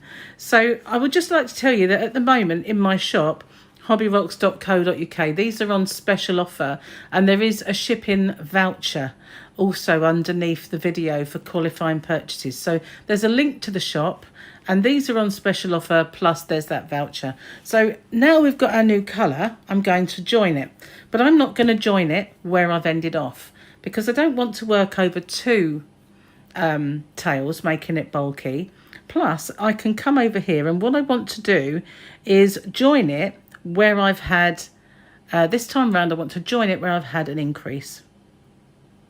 So maybe before, where am I? If I join there and I go 1, 2, 3, I will be increasing on an increase. So I will do it kind of after, or maybe there, and then I'll do 1, 2, 3. Yep, that's fine. So I'm just going to join it, and I don't normally join yarn this way, but this is kind of hard. It's not the same as yarn. So I'm just going to join it with a double knot, and I'm going to pull it as tight as I possibly can. This is, you don't really want joining knots. You know, when you kind of join wool together or yarn together, you can work over those knots. This is different. So I'm going to work over that tail as I go. I'm going to insert my hook and pull that through, and do my chain to the left side of the knot, right side of the knot. It's actually its left side, but our right. So now I'm joined, and I'm going to do my first stitch in that same space. I'll pull it up so it clears the knot. There we go. Now I need to do an increase and 3 stitches. So I'm going to do my first 3. There's 1, there's 2, and there is my 3rd. All the time working over the tail as I go. Now, it doesn't matter if you get it wrong and you are increasing on an increase. It really doesn't matter for one round. If you did it all the time, it would look like a hexagon. Okay, so there we go. I am doing my increase in that stitch, stopping the tail from coming along with it. Now I'm going to do 3. As soon as I've finished working over this tail, it's going to be a lot easier, because that's part of the problem, is maneuvering that. There we go. So that's, I'm done now. So what I normally like to do is, once I've worked over the tail, is give that a little pull just to make sure it's snug in there. Okay, so now I'm going to do an increase and 3 in every stitch around. So this is my increase. And now I'm going to do 3. And we're going to do this for this colour for another 3 rounds. So we're going to have this blue with the green. Okay, so I'm going to pause it now, carry on doing my increase, then 3 stitches. And like I have said before, because I started on a single, I will finish on an increase and then I'll come back to you. Okay, so now I'm going to slip stitch to join my ring again. And there we go. So now we're going to start with our increase again. So we're going to do exactly the same before, but what I want to tell you is that things will change as we get further up, and the amount of increases that we do will change. So if you go racing ahead, then it will start to bow and look like a big brim hat, where it just goes like a big bumpy surface. So it is worth sticking with this. I know it's annoying, but what you'll need to do is it will change when you get to the yellow part, and we're not going to do 3 rows of each colour, so that's also a reason to stick with it. Okay, so I'm going to do, have I done my chain? No, I'm going to do my chain. I'm going to cinch it down, and I'm going to do 1 in my joining. And then I'm going to do my increase, because remember we're starting with an increase, but I want it to be 1 in. So I've got 1 and I need another 3, because in this round we've got an increase and 4 stitches. So I've done 1 of them, and there is my 2nd, my 3rd and my 4th. And now I'm going to increase and do 4 on their own all the way around. It's only on that first one where we'll do our first of our on their own, then our increase, and we'll change it slightly so that the first stitch is not the increase. It makes it very bulky, and you want it to lay nice and flat, and that's why we're joining in a different way, so that we don't have any unnecessary bumpiness on the back. Okay, so now I'm going to do 4 on their own and increase, 4 on their own and increase all the way around, and I will finish on the 4 on their own. I'll come back to you then. Okay, made it all the way around. Now a little tip for you, if you find it hard to get into that one, then put your hook in and give it a good stretch before you try. That's what I've been doing. So now I've finished my 4, I'm going to slip stitch nice and easily now into that one to join my ring. So now I'm going to do my last row of this colour, and as we started with an increase, we're now going to start with our 5 on their own, because we did 4 last round, so it will be 5 this time. So in our first one, I always pull it up nicely so it's not sort of sitting down too far, and we're going to do 5.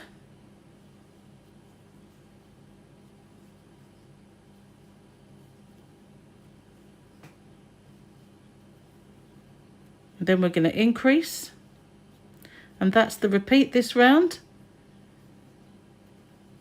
5 on their own and then an increase, 5 on their own, and then an increase. And I will catch up with you. I'm going to pause it, and I'll catch up with you when we get back to the start.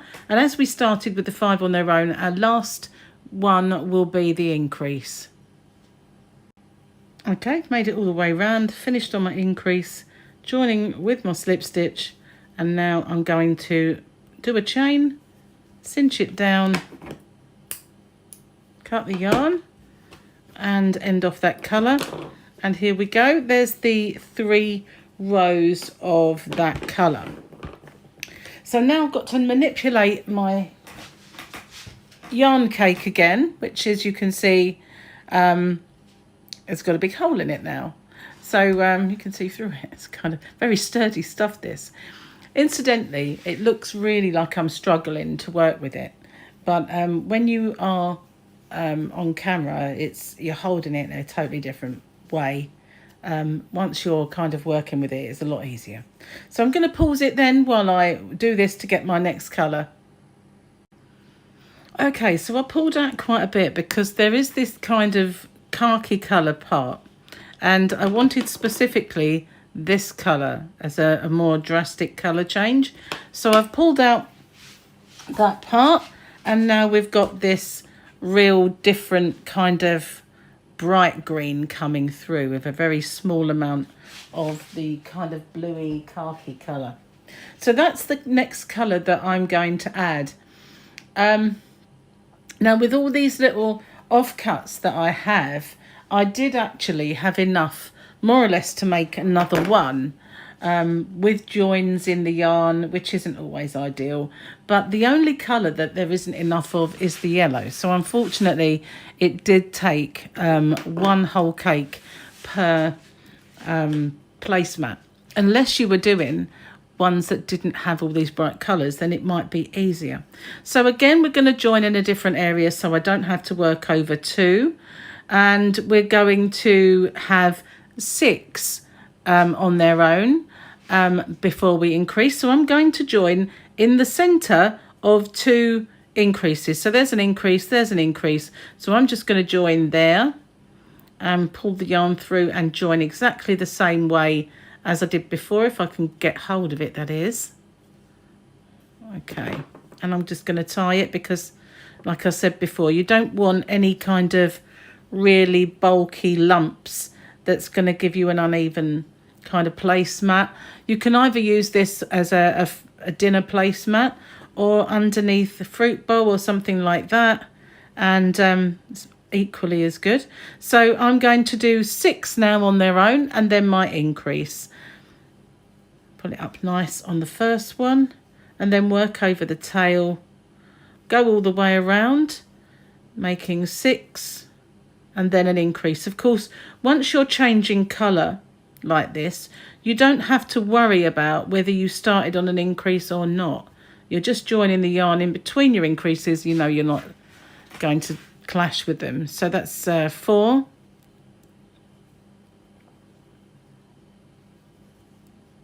5, 6. I want that last little bit to be worked over. Okay, so that's 6. I'm going to do my increase.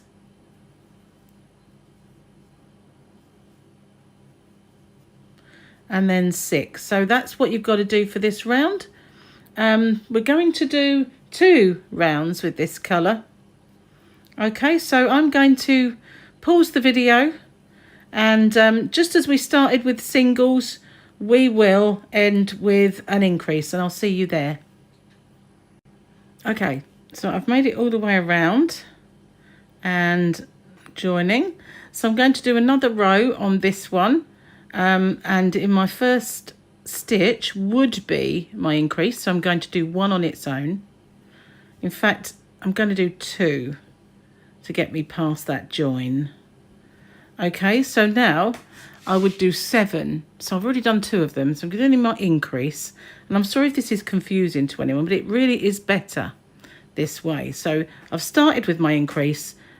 Forget those 2. This is my increase. So I've done 2. I just need to do another 5.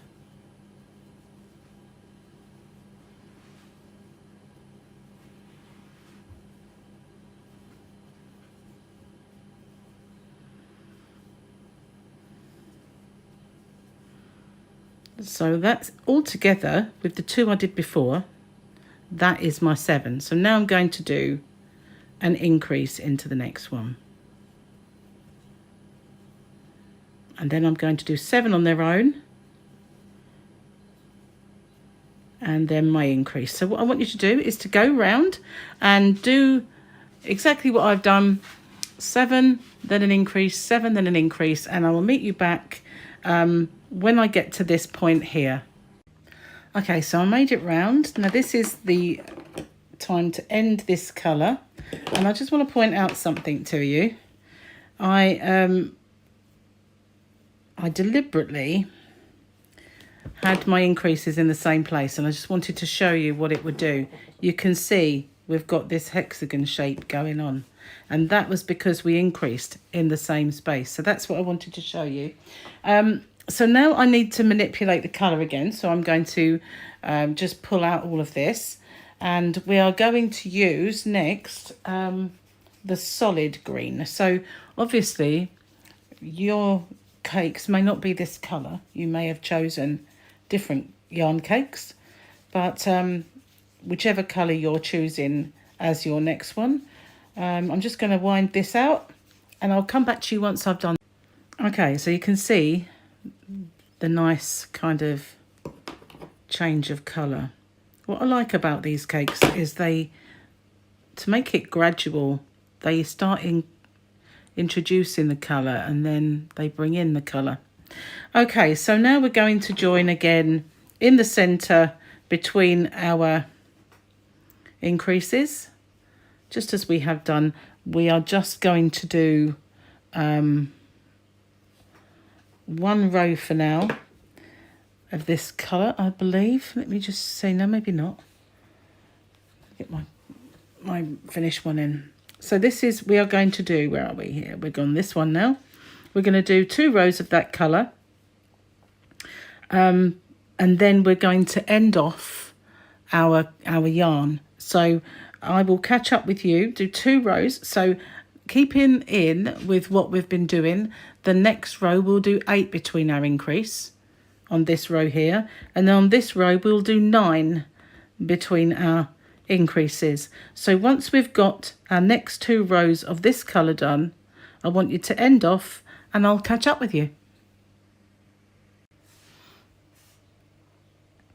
Okay, so now I've finished off, as I said, and got to my next colour, which starts there. So it's becoming more yellow. This is the kind of transition of the yellow colour. Whichever colour scheme you're using, or even if you're making your own stripes, then with a different yarn, then this is a time to change. So this is the last row round that is kind of normal in terms of the way we increase. From this moment on, it will change after this round. Excuse me. Because otherwise, I don't know if you can see it, it's starting to buckle just a little bit. So if we continue in the way that we are, it will look like one of those big wavy hat brims. And obviously that's not what you want for a placemat. You want it to be nice and flat and even. It doesn't matter if it cups up just a little bit, because obviously with time and you can always manipulate this. It's very sturdy, good quality kind of chainy cotton where you can do that. But one thing you don't want to do is create what looks like the old warped album when you were young and if you had vinyls and you left them too much in the sun or too much in the heat and they warped. That's what you don't want, and that's what will happen if you continue. So this is the last of the kind of consistent increase rounds, and for this we're going to do 10 on their own and 1 increase. So I'm going to join my yarn, and you know how to do this by now. So I'm going to pause the video and come back to you when this round is finished, because then we can start with the next. And for this round, you just have 1 of this kind of dual colour, yellow and green, or whatever colour you've got. And then we're going to go in with the yellow colour for me. And that will be 2 rounds. So I will show you once we get round. I'm going to do 10 on their own and an increase on this round and come back to you once I've done it. Okay, so I've done that round and I've ended off, and now I want the yellow part of my yarn. So I found my start of the yellow. I'm going to snip that. Now, if you've got lots of these little ends, I wouldn't worry too much about it. It's not that there's going to be lots of waste, because I will just make coasters, and I'll do this on a much smaller scale and make drinks coasters. So that won't be too much wasted yarn. Okay, so I'm just pulling out a little bit of yarn, and I'm going to join this, and it doesn't matter where I join it, but I don't want to join anywhere near this end. So I'm just going to join it in here, and I'm going to do 2 rows with the yellow because I wanted that nice sunny yellow and pink end. I've got it in the wrong part of the stitch there. That's it. So I'm just going to join it as I have done all the way along. I found this is the least bulky way to join the yarn with this stuff. Well, there might be others, but this works just as well. So I'm going to join it now and do my 1 chain and cinch it, and I'm going to do my 1 in this first stitch that I've just joined to, and I'm going to do 1 in every single stitch all the way around, no increasing at all. And if you're worried that that will make it start cupping, that's fine, because we're still going to do some increases, but this round we're going to have none, and that will stop that kind of, what would you call it, warped edge that we might get if we continue going round and increasing in every round. So all I'm going to do is 1 in every single stitch, come back, and I'm going to pause the video and I'll meet you when I get back to the start. Okay, I've made it all the way around, and as you can see, it's starting to make it flatter. What was starting to bow is now becoming a lot flatter. This round then, we are going to do 11 on their own and then our increase, and we're going to do that all the way around, just as we've been doing that all the way through. But we're going to do 11 on their own, 1 increase. I'm going to pause the video to do that, and I'll come back to you when I get back to the start. Okay, so I've got all the way around, and I'm just at this moment winding the yarn to try and get my next colour, which is a 2-tone, and here it is. Again, it's a 2-tone to go in. Let's have a 2-tone, and then we go into a colour. So unfortunately, this is all that's left of the yellow, but it will be okay if I make some coasters. There'll be enough to maybe go around a small row. Okay, so I'm going to end that colour just as I have done before, and it doesn't matter where I join this time again. So I'm going to just join there. I only want to work over 1 tail at a time. Okay, bringing my yarn in and bring this colour in. I really do love this chainy cotton. It's hard on the hands, I will say. If you are going to make quite a few, I'd have a break in between. This last few days, this is the 3rd one I've made, and I have to say my fingers are aching a little bit. So I think it's advisable to do if you haven't got to do them in a hurry, to do a couple maybe, and then give yourself a little rest from it before you carry on. So with this round, just like the first yellow row, I'm going to go in every stitch all the way around, doing the just single ones on their own, no increasing at all, just one in every single stitch, working over the tails like I have been. And then at the end of this one, we are going to, well, I am going to change colour again.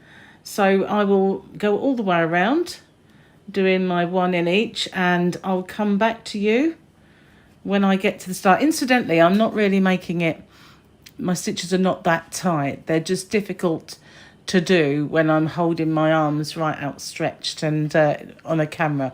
But once I get it close to me, it's really not that tight.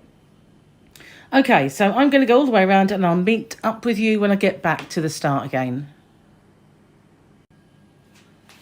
Okay, got all the way around, and I've just got to my last of the solid colours, which is this pink one. And I'm going to attach that. And you've probably guessed, this is another increase row. This one will be 11 on their own. We had 10, I believe, on the yellow one. That's right. So this will be 11 and then an increase, 11 then in an increase, and that's what we're going to do all the way around. And I will catch up with you once I get back to the start again.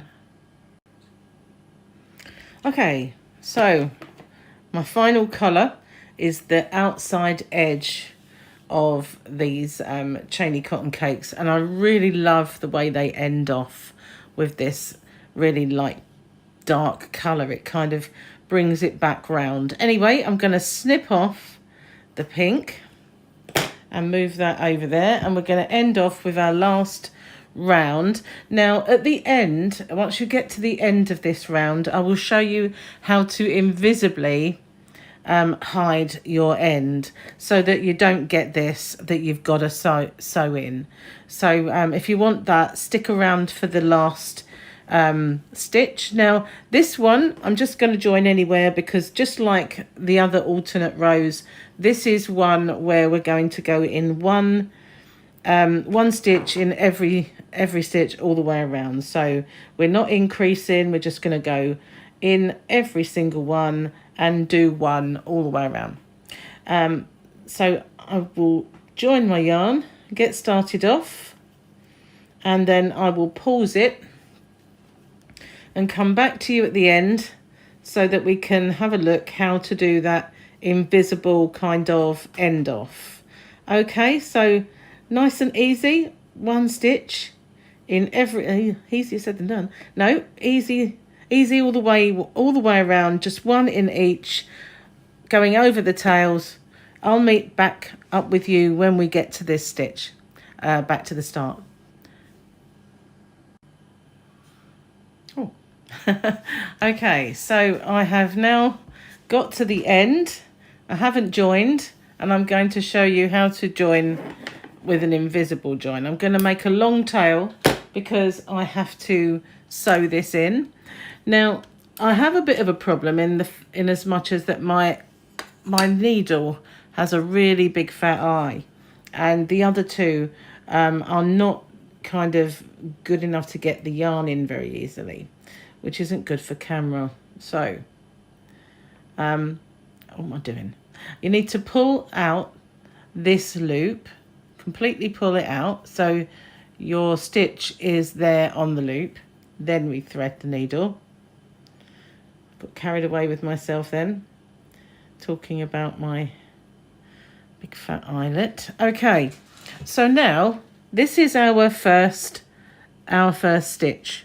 Okay, so what we need to do is, there is the two at the top, and this is this one. It looks a little different because it is the first one. So we're going to go behind it and go through the two loops with our needle. Okay, and now we're going to go behind it like that through just the back loop of this one, and as you can see, it makes it invisible. So now we have to kind of take this down through the stitch so that we can secure it. Okay, so it will go down like that, and the edge looks perfect. And now we can just go through maybe these 2 stitches here. Okay, go back through the loop that we've created, holding on to this bit of it, and pull it tight, and then it becomes a knot. So it is now secure, and we can weave this through our work to hide the tail. But I find that with this stuff, it can be a little hard to get it and the needle through. So you don't want it to show on this side, so you're doing it on the back, but you just want to weave it through your work to bury that tail. And what I do is I go one way and then I turn and go back the other way, and I'm going through, making sure it's not coming through that side. I'm going through a little bit of the pink row at the bottom as well. So I've gone along quite a way. I can carry on a little bit further, but I will go back on myself and snip it off. So what I want to tell you as well is not to forget this one. And you do exactly the same thing.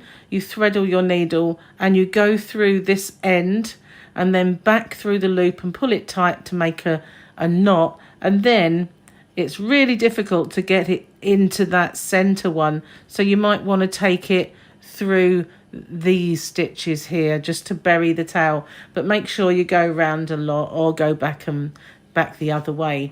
Don't forget to do it on the reverse side. It's all sort of sticking out around there anyway, but once that's done, you can't see where your join was. It all looks perfect along that edge. Okay, so thank you for watching, and I hope you enjoy your coasters. And your placemats. I'm going to make some coasters as well, and at some point I will show you what they look like. Thanks for watching. Okay, so to start this then, we start with a magic loop, and I'm going to leave a lovely long tail because it's a bit difficult to sew it in. Well, cotton doesn't stretch, so you need a nice long tail. I'm going to show you how I do my magic loop. It's ever so easy. We just make a loop, pop in the hook and bring it through and do a chain, and you've done your magic loop. None of that wrapping around fingers malarkey. Okay, so inside this magic loop and working over the tail, we want 15 UK trebles. 15 is an odd number, but we do need 15. And the first one is going to be my stack. So I'm going to go into the loop and pull up a loop, yarn over and pull through both of them. And in this vertical post, I'm going to just insert my hook, yarn over and pull up a loop, yarn over and pull through both of them. I do this because those 2 loops there become my last stitch, and it's so much easier to sort of get into it. Okay, so now I'm going to make 14 UK treble crochets, which are double crochets in the US. So if I say trebles, you'll know that I mean a US double if you work in US terms. It's important that you kind of know that, because we are going to be doing lots of different stitches and they're all called something different. So that's 4. I'm going to pause the video and I will catch up with you once I've done my 15th stitch. Okay, so I'm just going to count them, make sure I've got the right amount. It's going to tug this a little bit because it's a little baggy.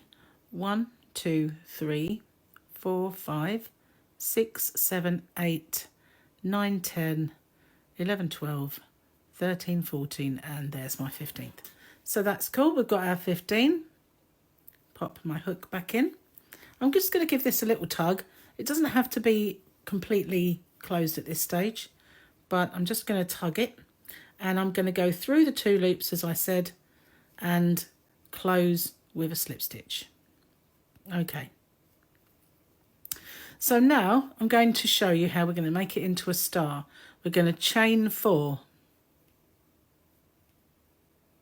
We don't want them ultra baggy, but we don't want them tight either.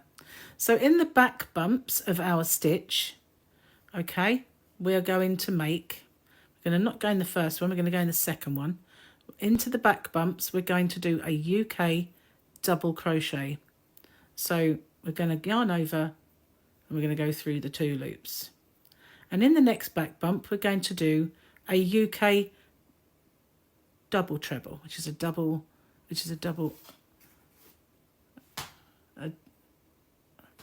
half treble, which is half double. Got very confused then. And so we need to go in the back bumps. It's quite important for this. Okay, so there it is. We're just going to pop. Doesn't like to do it when I'm on camera, but it's because I've got a camera in between us. And go through all three. So that's my half treble. So if I say half treble and you're working in US terms, you'll know it's a half double. Now I'm going to do a UK treble, which of course we all know is a double crochet in the US. So there we are. We've got all our stitches. We're going to skip, and go into the third with a slip stitch. And we're going to chain 4. We're going to turn it and find that back bump. And we're going to go and do the same as before. First one is our UK double. Second is our UK half treble. And in the third one, our UK treble. And we're going to go skip, slip stitch into the third one. So we're making our points, okay? Now I'm going to do another 3. I'll do the next one with you. Chain 4. Turn it, find that back bump in the previous chain. And in the next back bump, once you've done one, they sit up for you. We're going to do the half treble. And in the last one, the treble. And you can see we're coming out of this stitch, skip, and slip stitch into that one. So there's 3. I'm going to pause it then, and I'm going to do 2 more, catch up with you once I've done them, and I'm ready to join it. Okay, so I'm done my last one, and I'm going to skip, and in this one here, I'm just going to do my slip stitch. Okay, and then I'm going to do a chain, pull it low, and I'm going to cut this off and pull it through. Okay, so that is how it looks now. We've got our 5 points and we've got these tails. So now I'm going to pull that tight and I'm going to sew them in. Nice and simple. Well, I say that. It's never nice and simple when I'm trying to do it on camera. I'll do this one. Hopefully I won't struggle too badly. It does like to, hey, how about that? So here we are, we're coming out of there. I'm just going to go back into this last bit here. And once I've almost finished that loop, go back through, pull it, that makes a little knot. And now I'm going to just bury this tail. You can do this however you normally would. I mean, you probably all, many of you have different ways of doing this, but that's how I do it. And if you pull it, that little knot disappears and it becomes nice and flat. So just going to feed that through. This is why I liked a nice long tail. When we did our magic loop, it is quite tight going through there. Okay, so that's my last bit. I'm going to snip that off, and the reason that I'm doing this is because at the beginning of making this star, this shield, you will get quite a bit of ends, and they can get in the way, especially during the tutorial. So I'm going to pause it then while I bury this. All I'm going to do is feed it through there and go back round there again.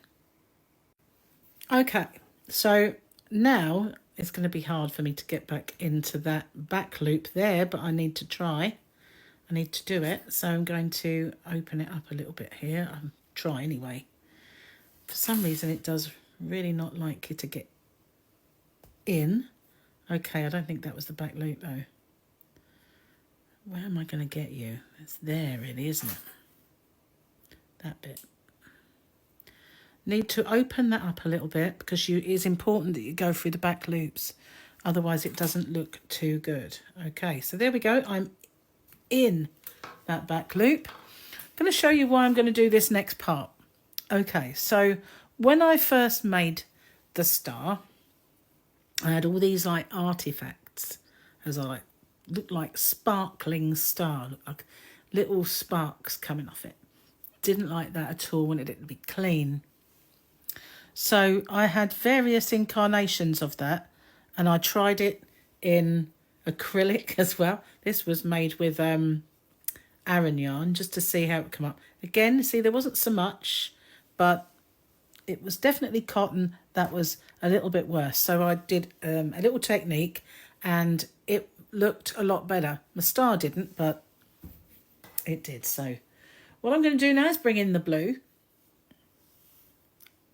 Okay, so what we're going to do is we're going to go all the way around our star into the back loops only, and what we're going to do is go in the back loop and slip stitch. Okay, in the back loop and slip stitch. Every single one. Some of them look smaller than others. So they're going up there, then don't forget the top bit. Get in. That's it. And then down the other side, back loop. 1, 2, and 3 down the side. And then 1 in our slip stitch.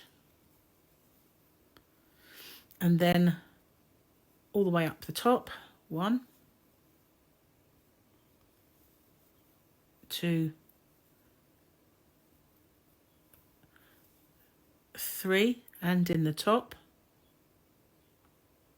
It's careful that you don't actually miss any, so it does throw your stitch count off. That one looks a bit baggy, doesn't it? 1, 2, 3, and in the slip stitch. Okay, we're going to do that all the way around, and that will get rid of that. Where have I put you? Where have I put it? There. That will get rid of all this nasty kind of sparking that comes off, all these artifacts that make it look ugly. So that's what we're going to do. We're going to go all the way around, and I'll get rid of those tails, and I will catch up with you then. I'm going to pause it, but make sure you do the 1, 2, 3, top 1, 1, 2, 3 in the slip stitch, all in the back loops, and you get this nice ridge that appears all the way around the star. I'll pause it then. I'll catch up with you once I get back to the start. Okay, I'm all the way around, and I'm going to go back in to my slip stitch and do a slip stitch. Okay, so what I'm going to do now is a stack. So I'm going to go back in that same, where are we? Back in that same stitch. I want to make sure I'm only going in the back loop. So there we are. Go back in, pull up a loop. We've got 2 on a hook, pull through both. Go in the next vertical bit and go through 2. But I don't want to stop there. I'm going to go into the next one there. So I'm doing my stack 3 high. Okay, so now we're going to be going smaller with our stitches as we go up the star and larger as we go down. Okay, and when we get to this point, it's different. So you do need to watch out. Okay, so we're going to go in the back loops only of our slip stitches, and we're going to do a UK treble crochet in the first one. We're going to do a half treble crochet in the next. Remember, that is a half double in the US. And in the next one, we're going to do a double crochet, which, remember, in the US is a single. And we're going to do 3 of those. 1 in the top, and 1 in the next one. I'm making this into a circle now. So down here, we're going to get larger. So we're going to do a half treble. Sorry if you heard that was my stomach. We're going to do a treble crochet. And now we're at the bottom. We're going to do something slightly different to this beginning. We're going to yarn over twice. We're going to, remember, we're only working in the back loops. We're going to go in and pull up a loop, yarn over, pull through 2, yarn over, pull through 2 and stop there. Go round twice, go into the next one, pull up our loop, yarn over, pull through 2, yarn over, pull through 2. We've got 3 left. Yarn over and pull through all 3 of those. Okay, so now we're going to go back up again and do our treble, our half treble, and our double, and another double. Okay, just bear with me, I've got a parcel coming. So we're just doing 2 there. We did 3 this side, but it was slightly different. So we're going to do our half treble, our treble crochet, and now we're going to do our double treble 2 together. So through 2 and stop. In the next one, through 2, through 2, through 3. And we're going to repeat what we've just done. So we're going to do our UK treble crochet, our half treble crochet, and then we're going to do 2 UK double crochets. And now we're going to work all the way down again with a half treble crochet and a treble crochet, and now we're going to double treble 2 together, through 2, through 2, round twice again into the next one, through 2 and through 2, through all 3. And we're just going to repeat that up here, and I will catch up with you once we get back to this point here. Once again, I do apologise for the stomach if you heard that. I'll eat something after this. Okay, so I'm almost back. So the only one that was different was this one here. From there, it was just 2 in the top of your stars and the double treble in the bottom. But this one was the first one, so it was a little different. So just finishing off, my last stitch is my treble crochet. And now I'm going to join to the top of the stack. And I'm going to do a chain, cinch it down and end off this colour. Okay, so that's why I got rid of those ends, because this couple of rounds does make ends. Now you do get a little bit of that kind of sparking, but it is at a minimum, and that's really all that matters to me. Is like, I didn't want, there was so much of it, but sometimes you can't be off it when you get like a baggier stitch than others. But that is the star, and we've now made it into a circle. So we're going to be bringing in our red yarn, and we're going to make the outer part, if I can find it, like the outer part of the shield. Okay, so just going to pause it then while I bring in my red yarn and we can get started. Okay, so this time around I am just going to join in the stitch after this one, and I'm going to bring in my red yarn, and you can join this any way you want. I'm going to work over both tails, and I'm going to do 4 UK double crochets. So 1, 2, 3 and 4, going through both loops. As you can see, I'm going to give this one a little tug and it will make my end disappear in. So you just, next stitch we're going to do an increase.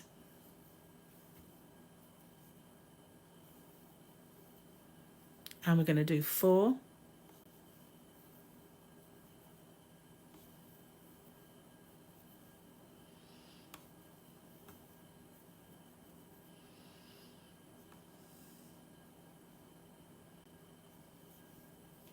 and in the next one an increase. We're going to do that all the way around, and we want to make sure at the end of this we have a total of 42. So we need to make sure we keep count, and if we need to add one or subtract 1, then we do that accordingly. But at the end of this round, we want to have 42 stitches. So that's our repeat then. I'm going to pause the video.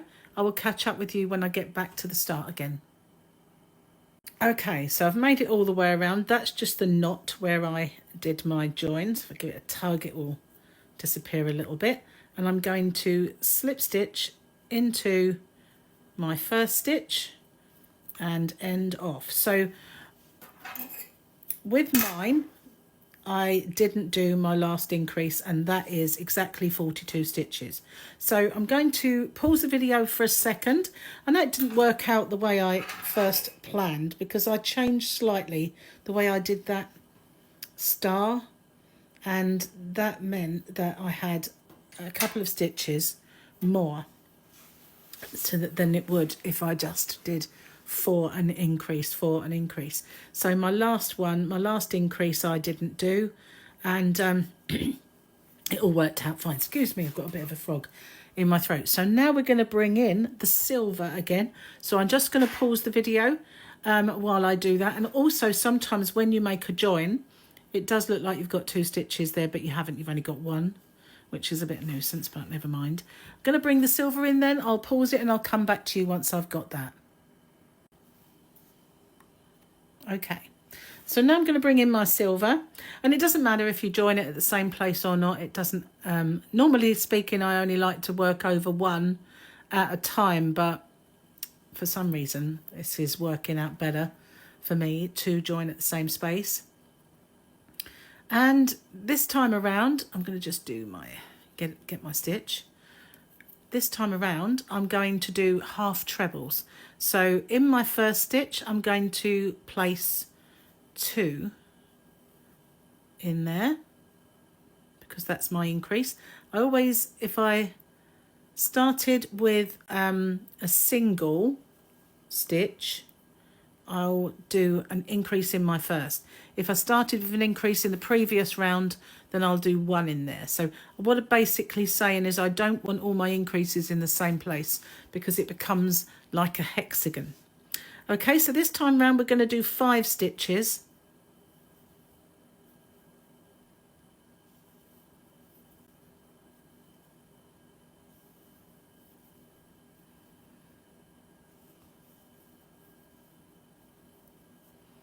And then we're going to do an increase in the next one. So at the end of this round, we will have 49 stitches. Okay, so the next is 5 and then an increase.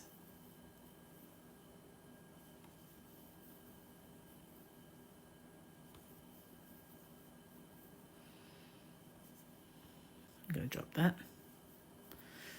Easier said than done. And my increase. I'm going to do that all the way around. So I shall pause the video then, and I'll get back to you once I get back to the start, and I should end without an increase. And at the end of that, as I said, we should have 49 stitches. Okay, so I've made it all the way around, and I'm going to slip stitch into my first stitch, and then we're going to go back to the red again. So here we are. I'm going to try and go in the 2 loops there. Okay, I'm going to do my slip stitch rather to end it. Okay, so that's how it's looking now. So what I'm doing is I'm making my red rows a little thinner than these silver ones. So I'm just going to pause it a second while I bring in my new colour, and I shall come straight back to you. Okay, so I'm going to join once again the red, and I'm going to do another row of UK double crochets, a nice thin row of reds. I'm going to work over the tail, so that is just my cinched down beginning.